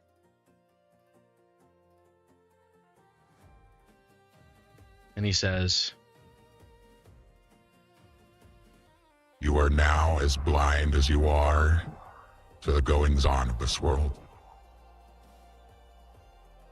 and he will attempt to basically run you through.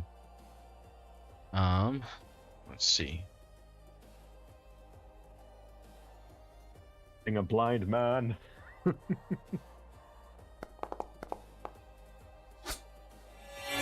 And you miss. It's a blind man. Jesus. He's going to. Okay, this is okay. This is just comical at this point.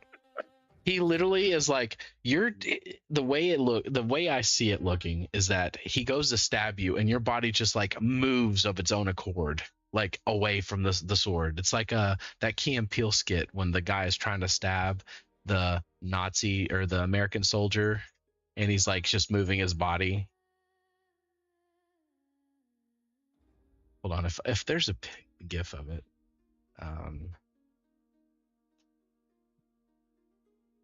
I'm imagining that Keep in mind that that Spider-Man scene.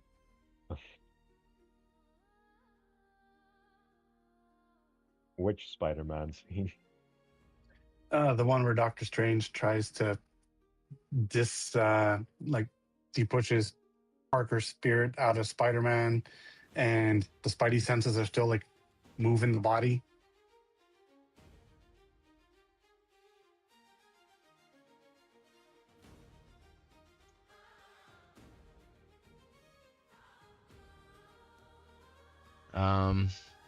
I can't find it, but it's basically that scene where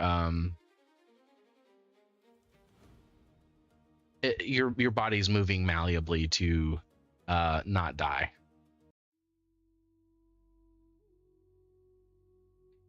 And that's his turn. And then while we're waiting, we're going to go back to the big battle scene with the other players. And if I can pull the assistant game over to this, all hell is broken loose between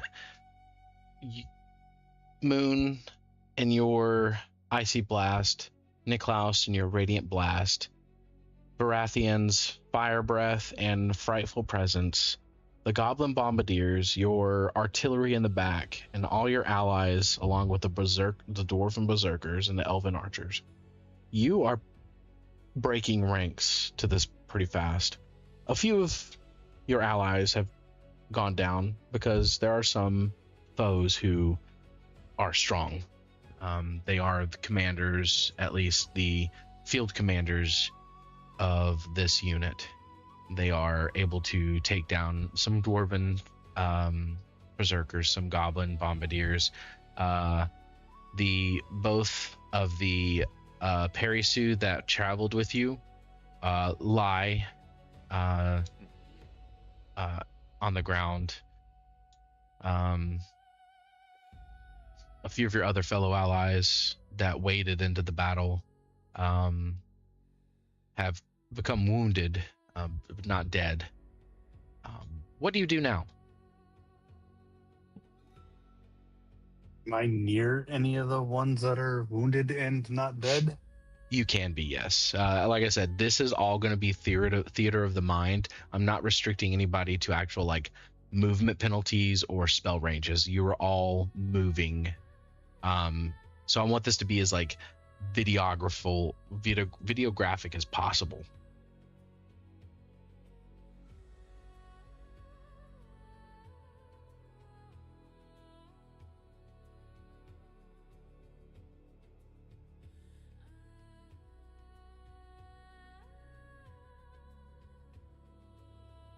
Well, I would go ahead on the ones that are wounded, if they're close enough. Go ahead and heal them. I am a cleric. Cleric first. So,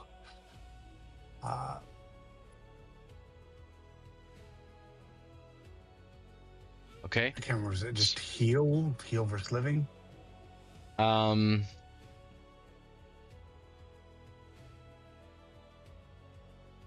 trying to think of your spells. So you have, you can do the, whichever one does it in the burst. I think heal versus living does what? One willing creature. So that one wouldn't be what you would do. The three action disperse positive energy in a 30-foot emanation. Yeah. So you could basically, if you wanted to play it, is you're running around the battlefield and you have this emanation of healing around you. I'll even go ahead and state that just for the rule of cool and the epicness of this moment anyways, you are going around and healing fallen allies as you're running through the battlefield, as well as shooting off radiant blasts at the enemy. Or even if you can't cast more than one radiant blast,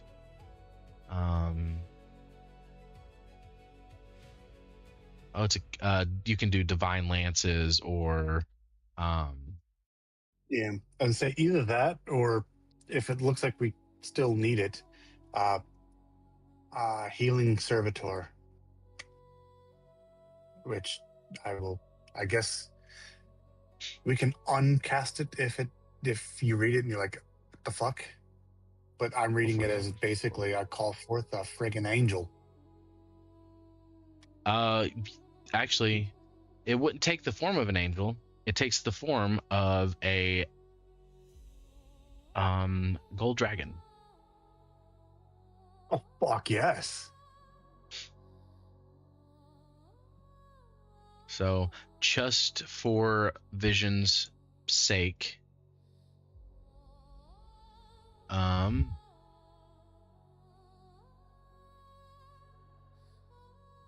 just for the Vision's sake, this is your servitor. He is Nice. not. He is basically emanating heals. Arrive heals. Appears in a flash of light, moving from ally to ally and granting them a temporary reprieve. All allies within 20 feet of the servitor gain 20 temporary hit points until the servitor departs. Okay. So you basically have just brought in a back-to-tank, a portable back-to-tank that everybody's just getting heals from. Your wounded allies, their wounds close. They seem to take deeper breaths. The vigor returns to their faces, and they rush right back into battle. Some of them, though, the damage done was too much, and they do not receive the benefits of this. Moon, you basically just have an anime protagonist scene unfurling ever since you've let your tails loose and your hybrid form come out. Are they running? They are as close to running as they can possibly be. You've seen between everybody's actions, you've significantly reduced this multiple thousand strong army down to hundreds. All right. So my goal is to move. So I'm looking at like 120-foot range. Yeah. I want to move into an area where I can cast Wall of Ice and block off their retreat, while yelling, like, because I'm trying to pump up this red dragon. Like, justice will be served and none will escape the wrath and the righteousness of Bahamut. Like, I'm going full zealot mode right now. Yeah. And I am going to wall off their retreat so that whoever is here does not escape. All right. You are successfully, as I said, rule of cool, able to do this. You basically Edward Elric this. You call forth this wall of ice behind the enemy lines. The ones that aren't aware that this is there turn to run and smack right into it. Some of them actually get stuck and frozen to it. A few of them get cut in half as the wall of ice slams into them or materializes through them. You have cut off their means of escape for now.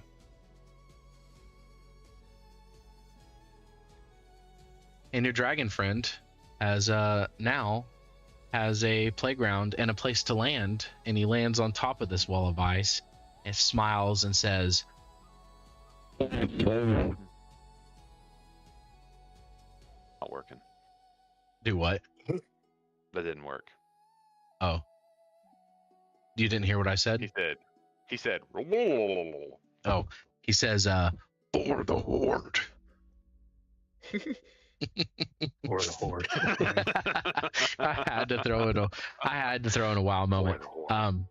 But he says, in my father's name. Boom. And he lets loose his cone of breath again, and just singes multitudes. And so you've cut off their escape. Niklaus has summoned a healing bot, and the dragon has basically turned all the forged ones that he can into beef jerky. We're going to move back over to Kyne. Kyne, it is your turn. Cool. I raise my shield and I'm going to strike him. Okay. Fine, but I am not helpless. This yawns for you, demon.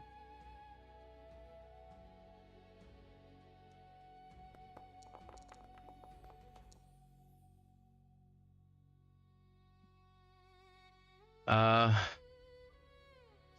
cool. He is not hidden. Oh, cool. But you do not hit.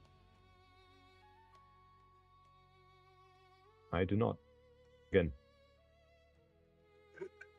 Okay, do you want to use a... Back and hope for the best. Did you wanna hero point it? Particularly. Yeah, that's the end of my turn. Alrighty.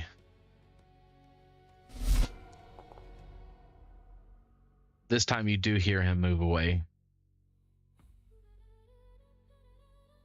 And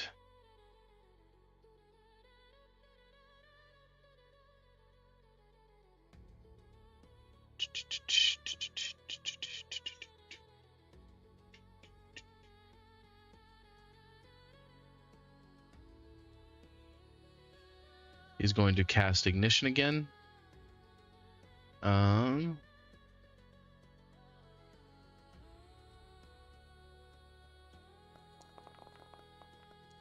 Mother trucker. Okay. Egg went flying across my screen. His spell backfires as he goes to cast this spell, and your body,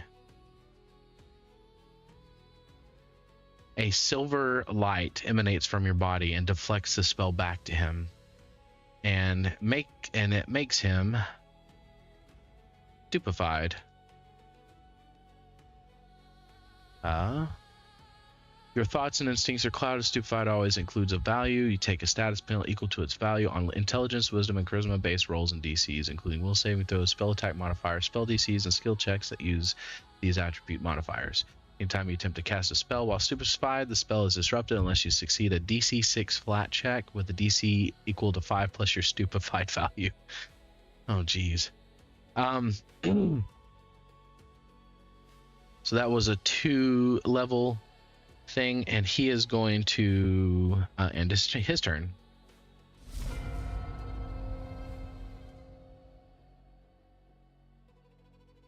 Has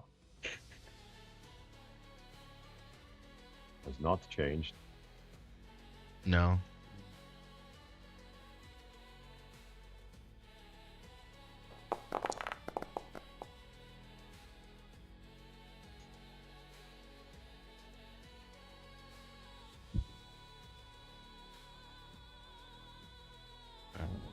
See the DC 10. It says it's hidden.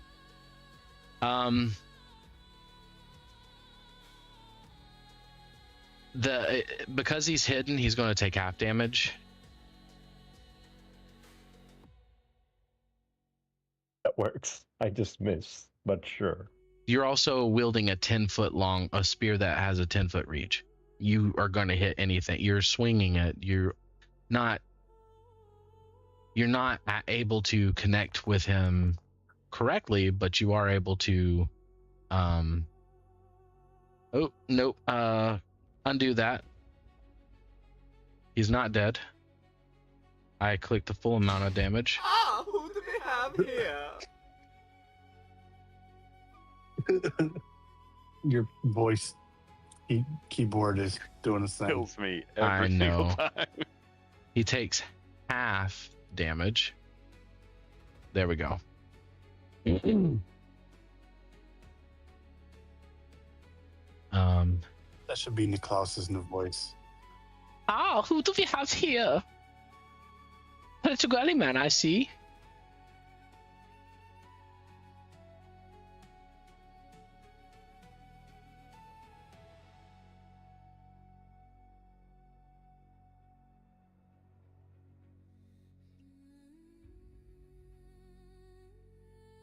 Alrighty. That was your turn?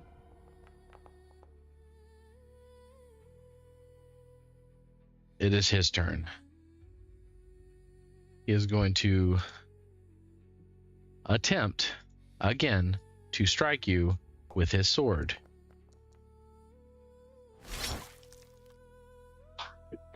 You know what? Fuck it. I'll let him hit me this time.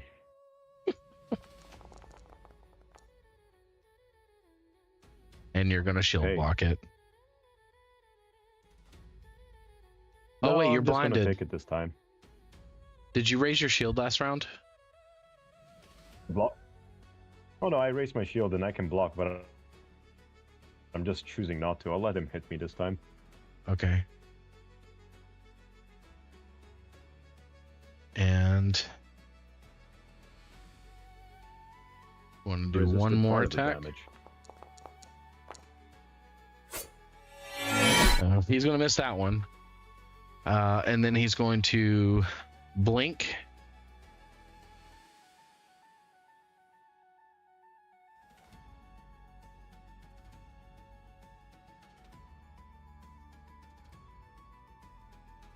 And reappear. And that's his turn. Oh, cool. All right. Well, I can still hear him apparently, so I'm gonna go over here. But you can see him? See him. Uh, Oh no, I can hear him, but I can hear where he moves. all right. This is a perception check based off of Perception check. hearing. Oh no, sure.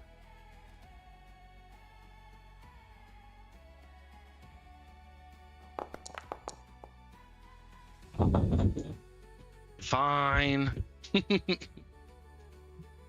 right, so you're able to aptly it's not even funny how reptilian like you just did this. He teleports away from you as his boots land, and it's such an imperceptible moment. The boots land on the ruined stone floor, and the rain that had puddled where he stepped made a splash. You turn your head and you charge at him in this direction. And I would like to take a 5-minute break if possible, and put it at a cliffhanger for just a second. I have to use the restroom.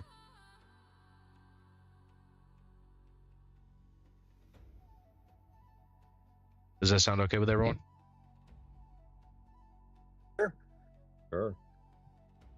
All right, we'll be right back.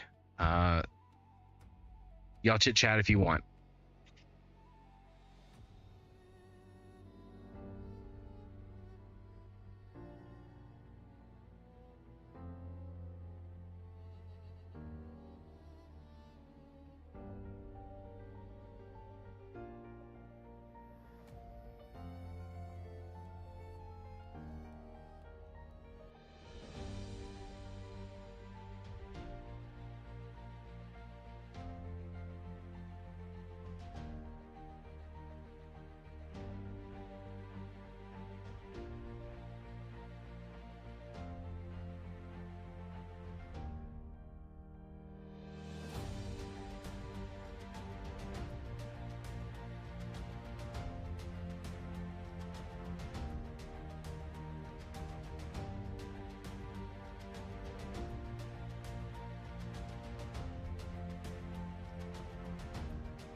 I'm blind.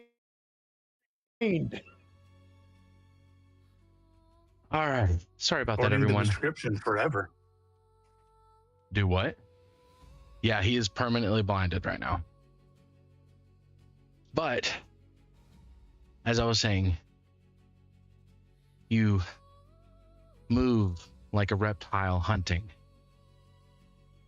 Your senses sharpen, and you charge at Tal'Nakhor.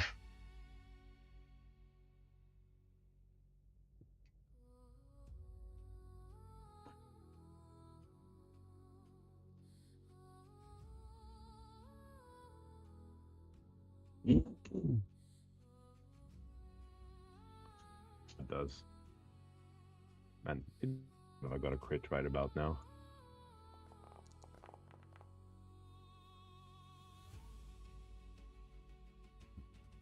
Oh, that's the end of my turn. What happened? I missed.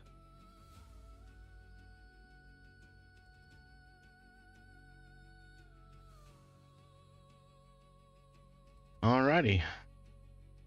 I missed, but that's it. Okay.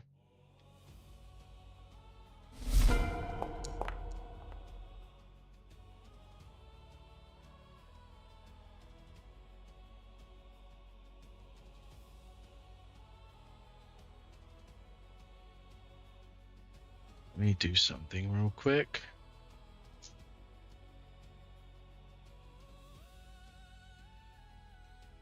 Curious to see what I am seeing right now. This is what I see Tal'Nakhor as. What is like a blurring? Just ripples of sound.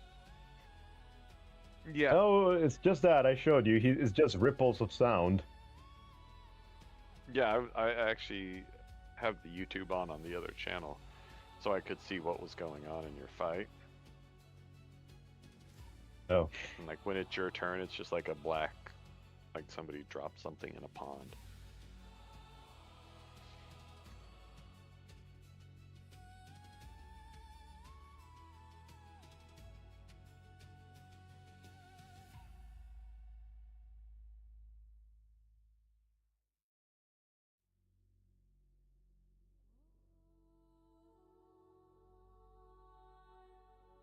Let's see.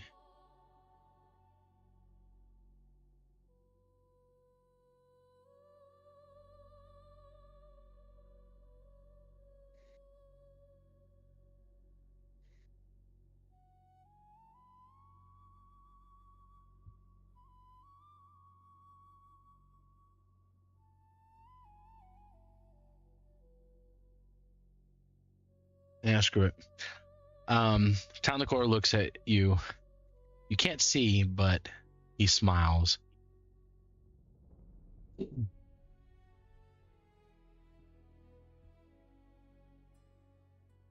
Such futile efforts. All are going to waste.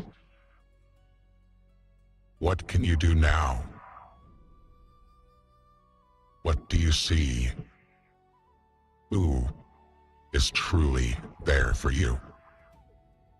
And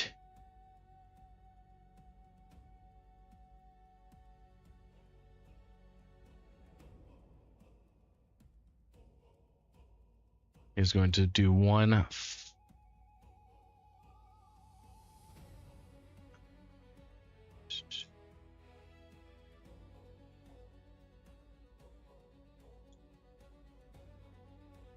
He's going to call forth Tiamat's name. He's going to strike at you. And miss. He's going to do the same thing with his second hit. And he's done. That's his turn.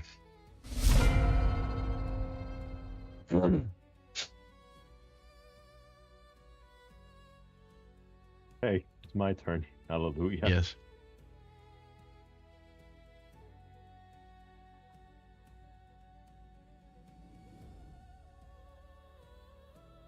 Well, I have to say, Kyne fights well for a blind guy. Yeah, he does. almost as if he has trained his whole life to do this. Alrighty. Well, Half I damage missed. it is. Oh, right. Sure. Yeah. You are wielding a 10-foot yeah. long spear. You have 10 feet of movement or hit ability.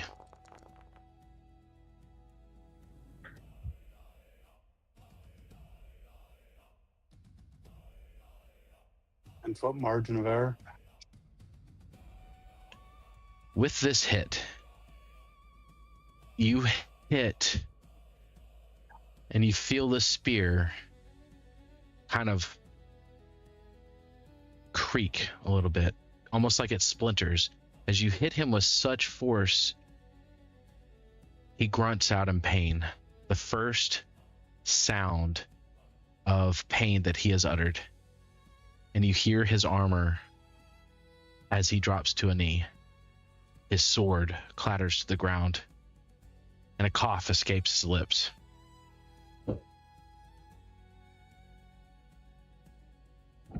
Good one.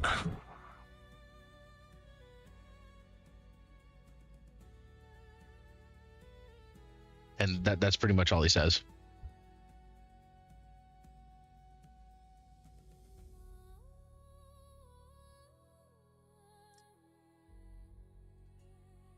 He doesn't sound like he is Gets up. moving to get up from that position. I did not hear what he said. Can you hear me? Oh, now I Good can. one. He says, he coughs, and then he says, Good. Good one. Again. Good one.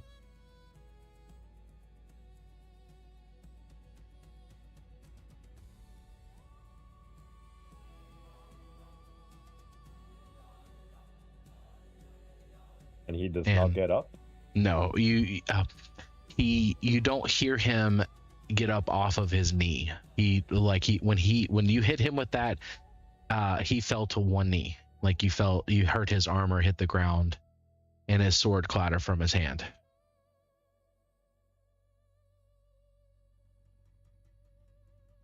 Okay. I'm going to pull my spear back and I'm going to say, get up. Fight isn't over yet. You say get up and what?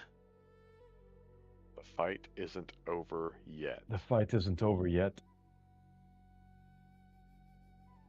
You hear another clatter. And then you hear a normal voice. Wish I could. I cannot any longer.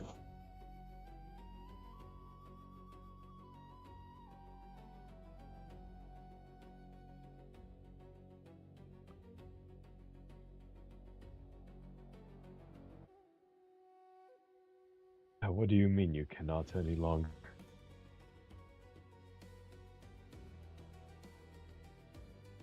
Tiamat has left me.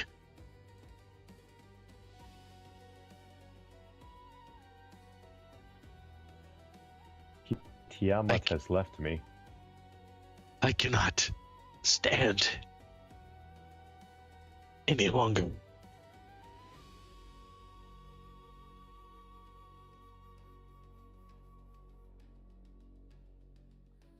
Uh-oh. JJ? Oh, we lost JJ. Why did we lose JJ? There we go. Hello, JJ. Hello, sorry. I don't mean to take away from the gravitas of the situation. It's just the Wi-Fi is really Oh, I mean, it's hitting the pretty bed right much now. over. You don't have to apologize about your Wi-Fi.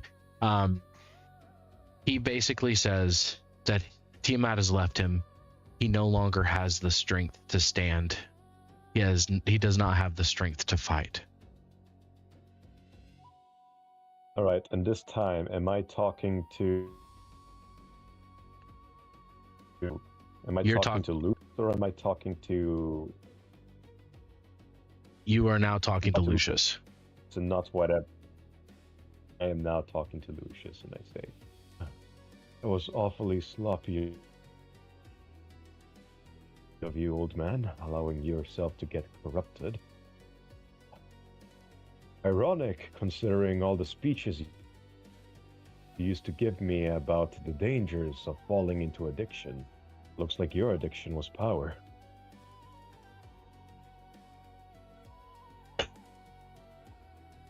You're still naive, young man.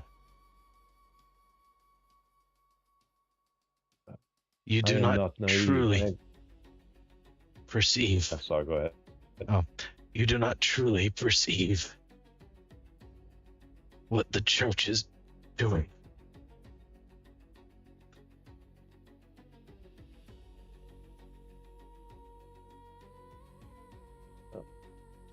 Maybe you are suggesting that the Church of Bahamut is somehow at fault here. It certainly wasn't the way to go about it.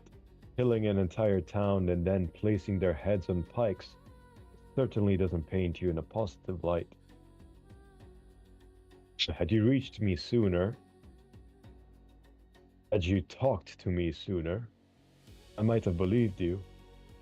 How do I know these aren't just the errant foolish words of a defeated foe?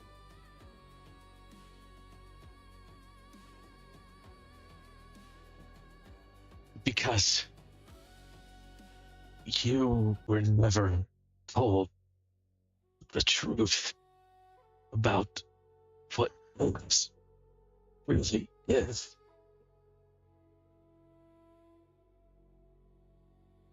Chaos Well, is caused by demi-humans.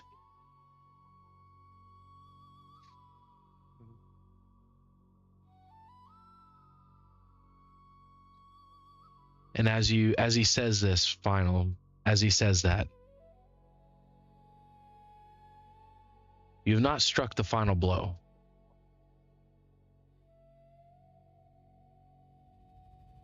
And you feel a warmth in your chest, and it radiates up your neck, up to your eyes, and eventually dissipates. And slowly, the world comes back to you in gray, then in color. And you see the face of your mentor, scarred and damaged by chaos. He's on both knees now, slumped over, breathing is ragged. The blood has stained his mouth. You see his armor is cracked. The red crystal at his chest pulses weakly, fractured light leaking through spiderweb fissures and blackened steel. Although the light is not true light, but that of the moon. And you see the ash of that false future drift around you like snow. As Tal'Nakhor kneels, his sword fallen from his hand, you look at his helm and you see that it is split in two. And through the crack, you hear a tiny shriek, one only perceptible by your ears, one of rage, one of loss, and one of pain. Lucius's eyes still burn. They're still aware. And then a broken laugh escapes him. It's low, wet. You were always stubborn. He coughs and blood spatters dark against the ruined plate. It showed you the end of the world. Of what happens when chaos is not controlled. When the demi-humans are not culled. And you still chose to fight. He tilts his head slightly towards you. The motion is small but deliberate. But good. You feel the word landing strangely. This isn't praise.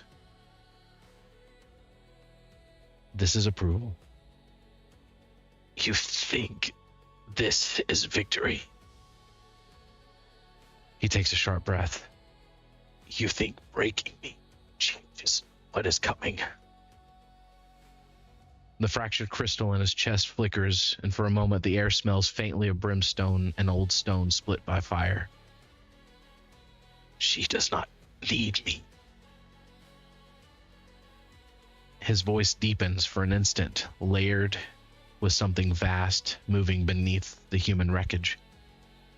She does not need wounds. A faint tremor runs through the ash-covered ground. Chaos does not end as you strike down its guardian. His gaze locks with yours. It waits. It learns. And it always finds the fracture.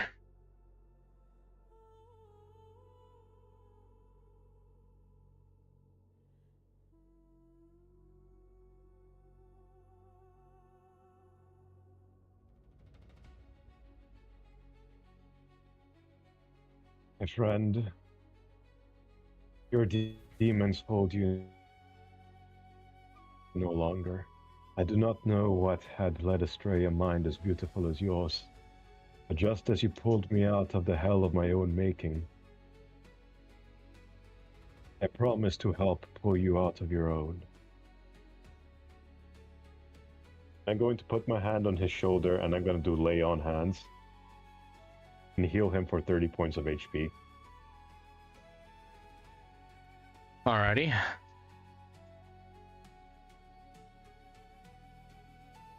Hold on one second.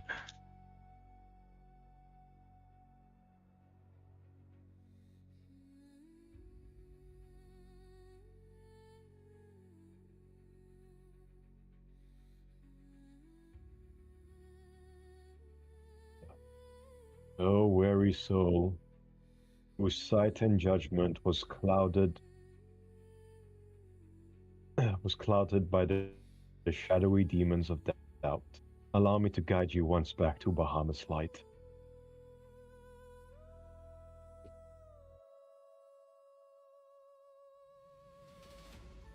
As you do this, you see the ruined features around you tremble faintly.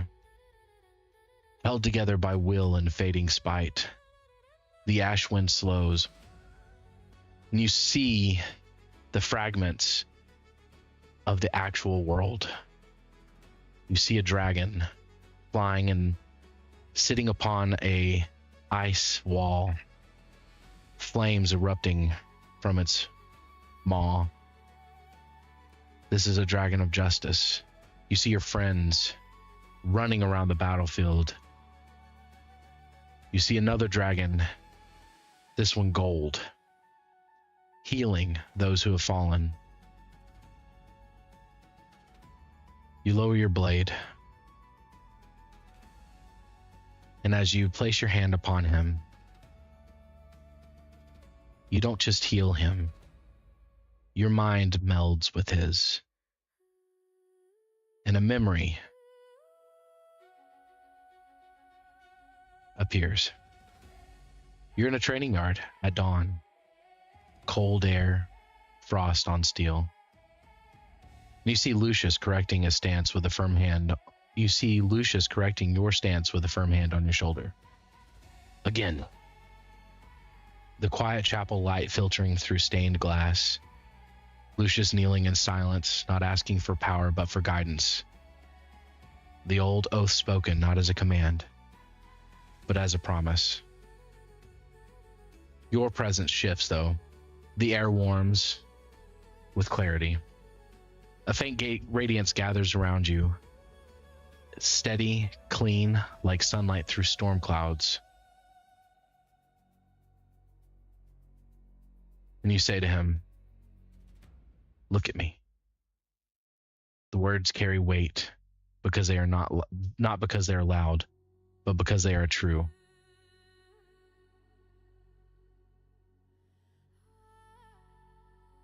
And then he speaks to you. "I taught you discipline and restraint, and to stand in the storm.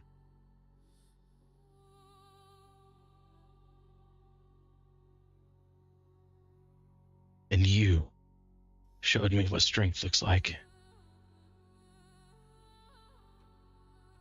The warmth spreads through your body and into him. The ash under you both stirs, not violently, but as if something is remembered something it was, but as if something remembered it was once soil. The false future fades, and Lucius inhales sharply.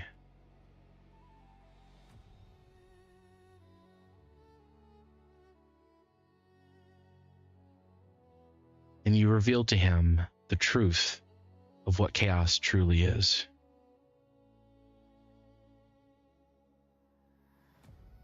I thought I was too weak." And as he says this, you see the darkness spasming, trying to reclaim him. But your presence surges.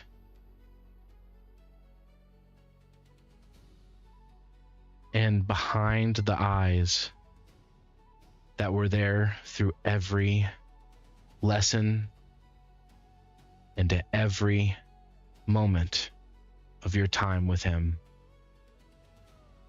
another pair of eyes stares at you. And with his voice, Tiamat speaks to you. "Oh, child of light, you think that showing a mere image will save someone?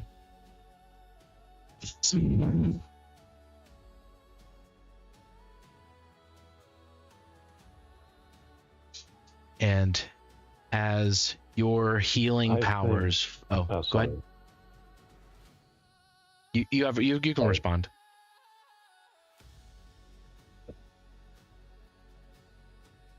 I think that humans, mortals in general, are desperate, which is why we hope. We look for the light even in the darkness, because if it glows there, we know it's real. And the nice thing about faith is, it doesn't have to be true. You just need to believe it to be true. And I'm going to intensify the light that courses through my hand into Lucius.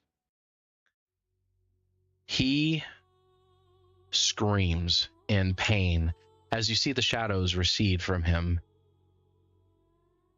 But it's not Lucius that you're hurting, it's Tiamat. And you see the shadows rip from his body. The armor turns to dust. The sword crumbles where it lies on the ground. And there, kneeling before you, is the crumpled form of Lucius Vernalis. Immediately, the vision, the false landscape around you disappears. And you are both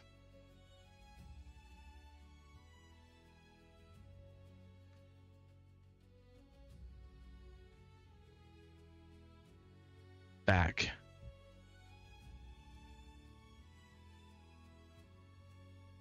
in the world. The battlefield is a charred wasteland. the dragons are, well, the red dragon is scooping up the last of those who have failed to escape through the shadow portal that appeared. And the portal is not big like it once was. And you have all successfully stopped, though the losses on your side was not small. A significant amount of your allies have either perished or have been harmed to the point where they are no longer able to fight. Niklaus, your summons disappear. Moon, your wall of ice dissipates.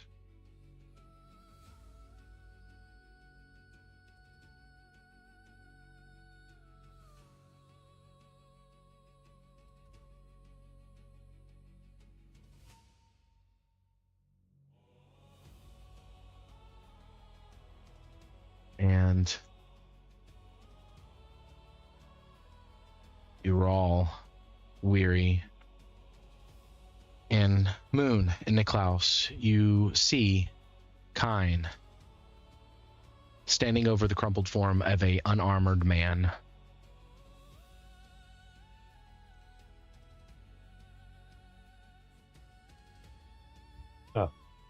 Hey guys, I'm gonna go over and see if he's okay. I think I won. Oh my god, there's a fox-headed demon! Yes! Wait. I'm a fox-ass demon. I'm gonna point my spear my at face is human. I'm gonna oh, your face is human. Oh, sorry. Oh, so you're a kimono Mimi.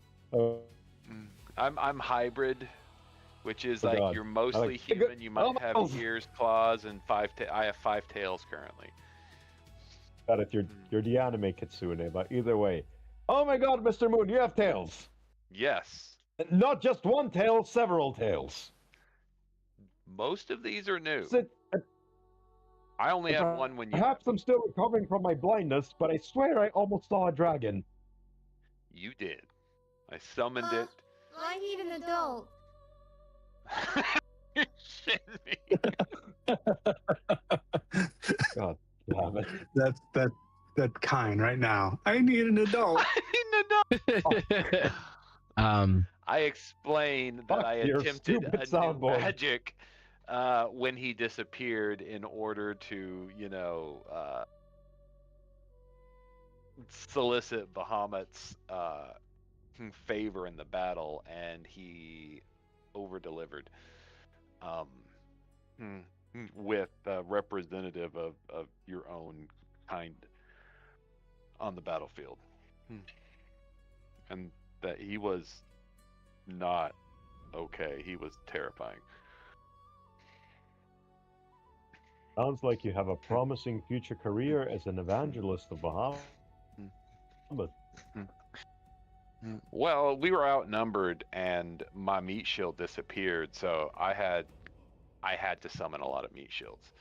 And inspiration and Bahamut are the way to go.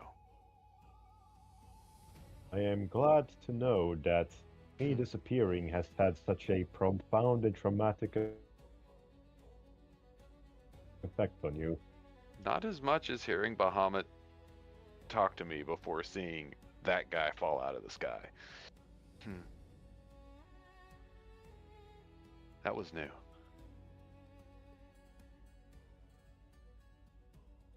I'm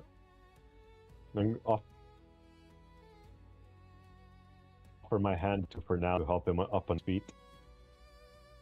Is this dude alive? I don't know. PM? Is he?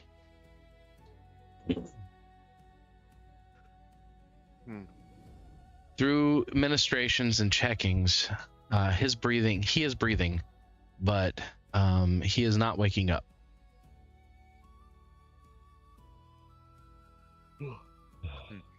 All right, you've earned your breather, old man. When you wake up, you have a lot of explaining to do.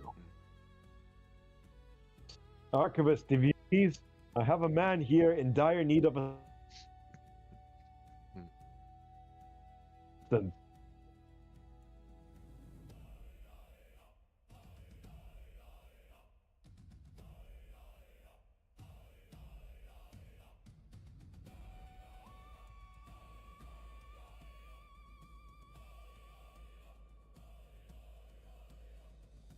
Party just popped up. Am I supposed to need anything from that? As Nicholas heals him, I'm going to put. Oh, sorry. Go ahead, Mushroom. I just saw the party pop up. I didn't know if that was important or if that was just the end of combat these days. Yeah, it was the end of combat, and I'm trying to get through and remove everything. Then I'll just close that for the moment. Ignore me. Yeah, this battle gave everybody enough experience to level up to 11.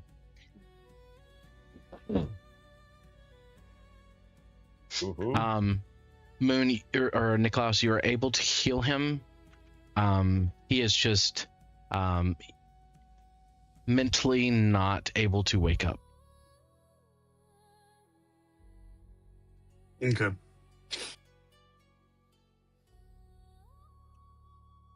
As I see the cleric heal my mentor, I'm gonna put my hand on Klaus's shoulder and I'm gonna say, be careful with him. He's a close friend.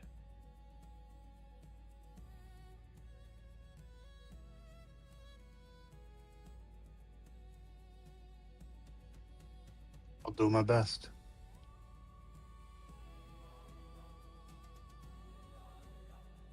Nod at him, and I'm going to walk over to Moon. And I'm going to point the spear at his ears and tails, and I'm going to say, before we talk about the damage reports and everything that has unveiled here, you mind explaining to me why you have these? And I'm going to lightly tap your ear with the tip of my spear. Hey, I was born this way. What are you talking about? What are you no. Well, I was under the impression this entire time that you were human. You're not. Not that that is an issue, but I'm curious as to why you felt the need to hide that from us. I spent many years after after Macaw and the Silver Fist raided my village, traveling through hostile human space. I lived in the desert for quite a while and needed to keep my true nature hidden, and it has only served me well to keep it hidden thus far. This particular moment in a army of allies of, not humans, it felt right. I see. Out of curiosity, do you have a band-aid? I sort of stabbed myself in the foot during what was a very epic battle.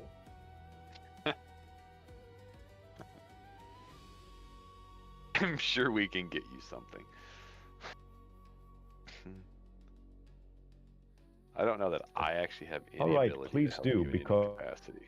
Can I just can I putting on a brave face right honest. Can I use cold to just blow it and slow the bleeding?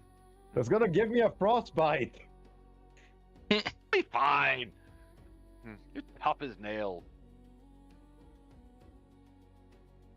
Also, I'm counting the seconds between me speaking and you responding, and there seems to be about a 3-second delay between what I say and yeah. That's just me traveling around the world and whispering in your ear. You see how it works.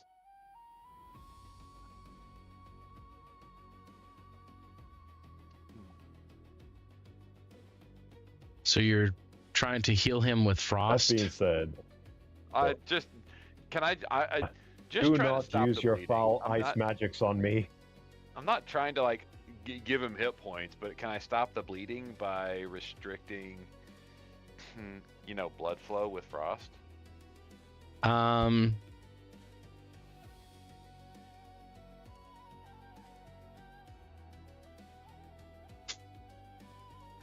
I do for a bloody nose. I'm just gonna. You know what? I'm just gonna lay on hands on Hell is myself that? to stop the bleeding and get some health back. Um, That was a Dude, check. nailed it. with that, you can you can like not cauterize the wound, but the opposite of cauterize, like freeze the wound, and you're not bleeding Point anymore. My finger. Point my finger, and a tiny ray of frost is gonna go. Bleeding. Like that's the best I got. I am. man. Okay, well, that's certainly one way to stop an open wound. I feel when like you're living the ice a life on the eventually run. melting will probably give way to bacteria. You'll be fine. It'll clot. Your natural hardiness will keep you perfectly fine.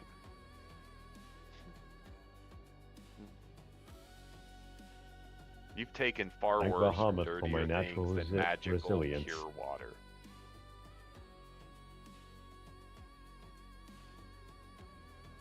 Oh, I can't fault you there.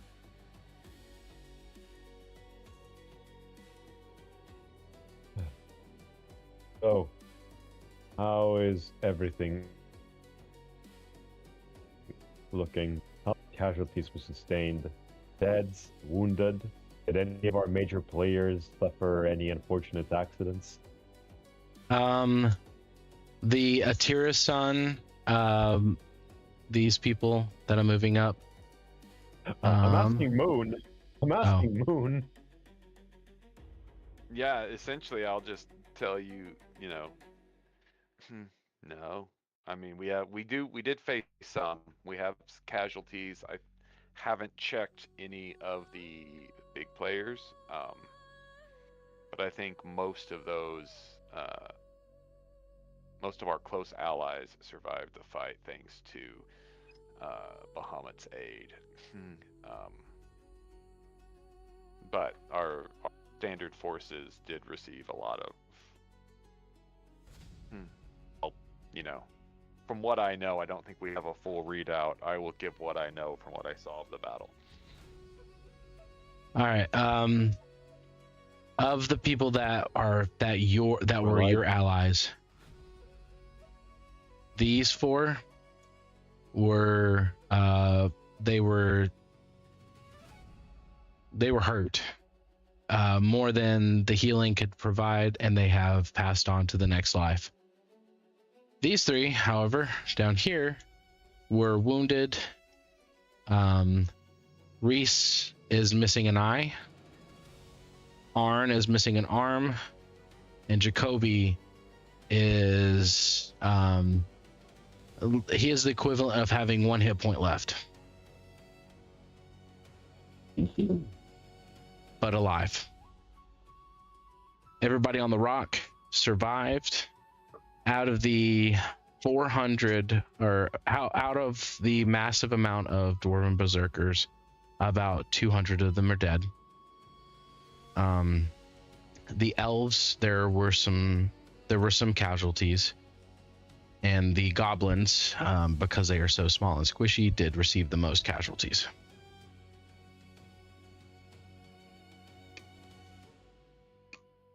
But over 1,000 enemies were killed. This was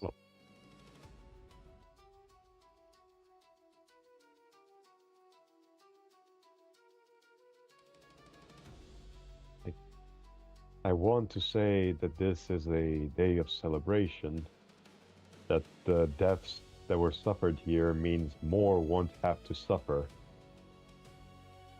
However, this victory feels bittersweet. What do you think, my fox-eared friend? I didn't hear what you said.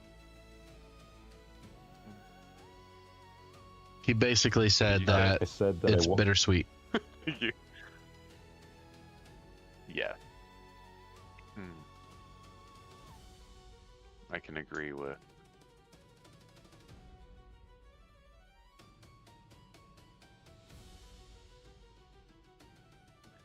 But we have to move forward from here. It is the reality that we have.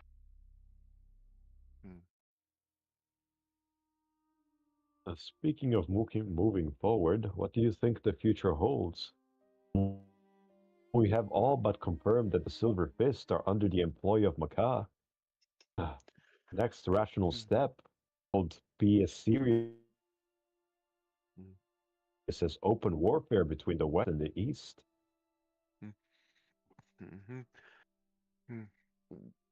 That is a concern, but I don't know that our focus needs to be on the Silver Fist and Macaw. I think it needs to be on the restoration of Bahamut and the suppression of chaos.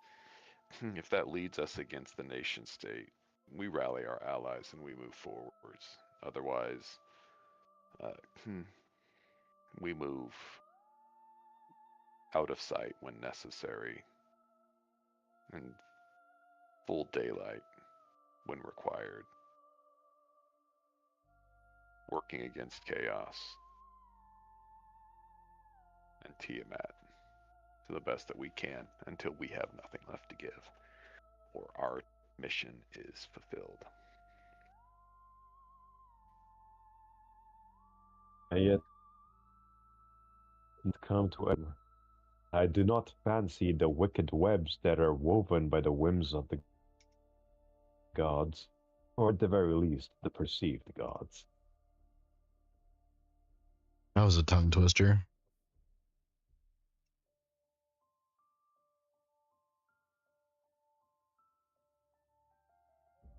Squee Wabbit. You wascoey wabbit.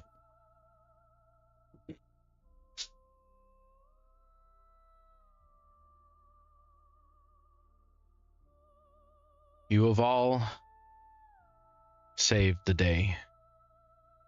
You have placed a heavy and righteous blow against the forces of Tiamat and Macaw.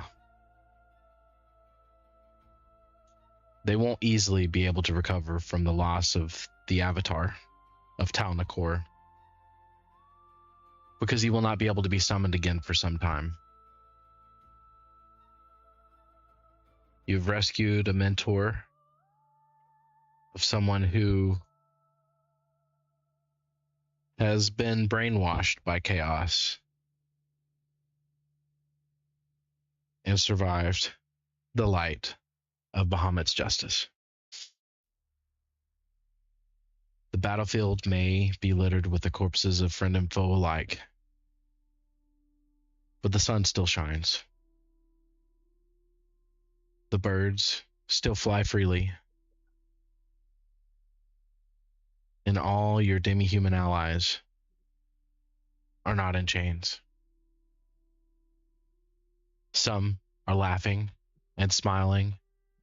Some are helping to move the dead to be buried or burned. But there is a sense of justice, and it feels as if a weight has been lifted off the world. Everyone here present can feel the forces of chaos shrinking back. This is just one hammer strike. There are more to come, but you now have the knowledge and the ability. Now you just need the means to travel to cut the head of the snake. How you do this is up to you, but you now have allies. Word will spread. They will know that there are heroes left in this world, that dragons are coming back, and that dragons are not the dangers that the stories tell. You have brought forth the light again. And people now truly see that what you're doing is good. Those who had reservations before this battle now no longer have them. The dwarves will report back to the king. The elves will report to the royalty there. And all the human allies will spread tales through taverns, through caravans, and through the halls of every castle on this side of Almeria. You won't notice this now, but in the months to come, your name will be whispered in the halls. And as you continue travels, you will see the glimmer of hope in people's eyes, where once there was just nothing or dread. This is why you continue to fight.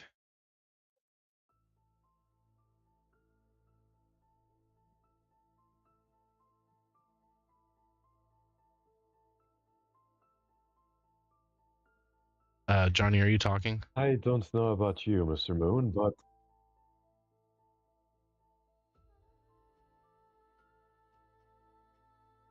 Oh, sorry, JJ. I saw Johnny's icon moving, but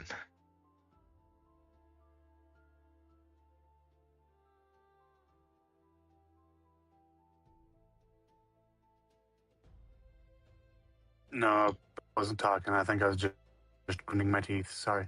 oh, okay. JJ, I'm sorry for interrupting you.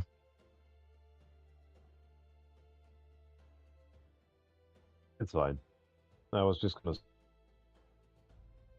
say, I don't know about you, Mr. Moon, but I think I am going to go to the tower, ask for a hot shower, and probably sleep for the next 2 to 3 days. What about you?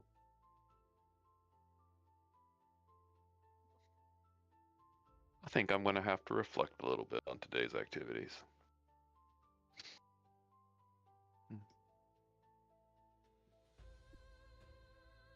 Oh, do the ears and tails now permanently stay out? Like, where do no. they go? Do you just like I'm going to turn into my fox to your form, body? and I'm going to yip and bounce around a bit. Gertrude somehow pops up and she's like, "Bark, bark, bark." I'm bigger. Do not mess with chickens. They are bullshit. I don't know, Moon. She's as strong as you are. She might kick your ass. That's why I went ahead and got bigger. I'm bigger, I can cast spells. And I'm not afraid of chickens as much. As a fox, I am afraid of chickens. Just 100%. With your combined efforts, you're able to get. I'm so confused. With your combined efforts, you're able to get the dwarves back to Keldor. The elves will meld back into the trees, reporting back to the royalty at Almori. The elven captain thanks each and every one of you profusely. And now she is waiting for word back from Almori of whether or not the elves, the elven nations, wish to pledge not fealty, but pledge alliance to the collective of Druaga's Tower. You're able to go back to the tower. You'll rest. You'll reflect. And Sir Dave will be running around like a madman, invisibly, granting everyone's request for hot showers or hot baths, good food, and whatever he can provide that he's able to.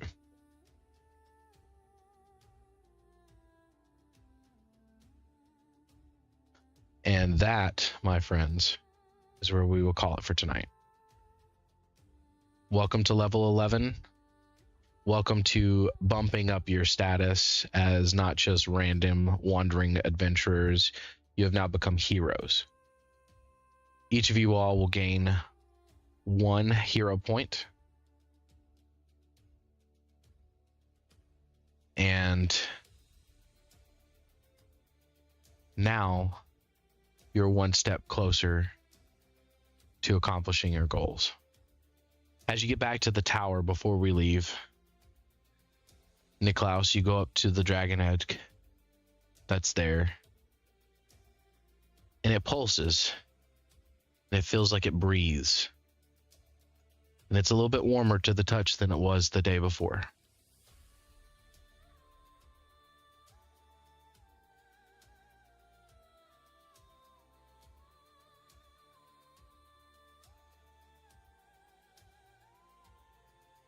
And I get a sense that this is a good thing.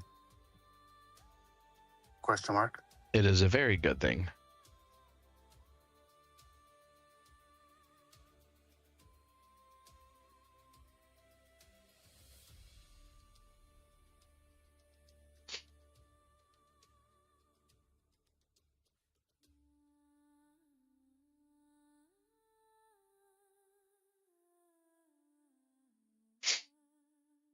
Alrighty. Thank you guys for playing. I had fun creating this session. I did spend a little bit more time in between with that little small break that we had to try and build up an epic clash between Kyne and Tal'Nakhor, aka Lucius Fernalis. It didn't go quite as well as I planned, but it did accomplish what I wanted it. Moon, or Matt, thank you for coming up with that idea of summoning the dragon, because that allowed me to add more creativity to what I was going to do for the world. Thank you, viewers, for watching. We appreciate your support. I don't know. I wouldn't be anywhere without the players here because they do all the work. So I'm just happy that they continue to stick around, and I hope that you viewers continue to stick around as well. We'll be back in 2 weeks on the 8th of March. Is that okay?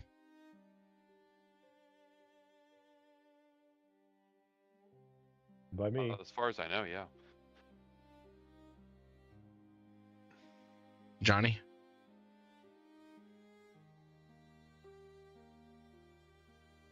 That should work for me as well.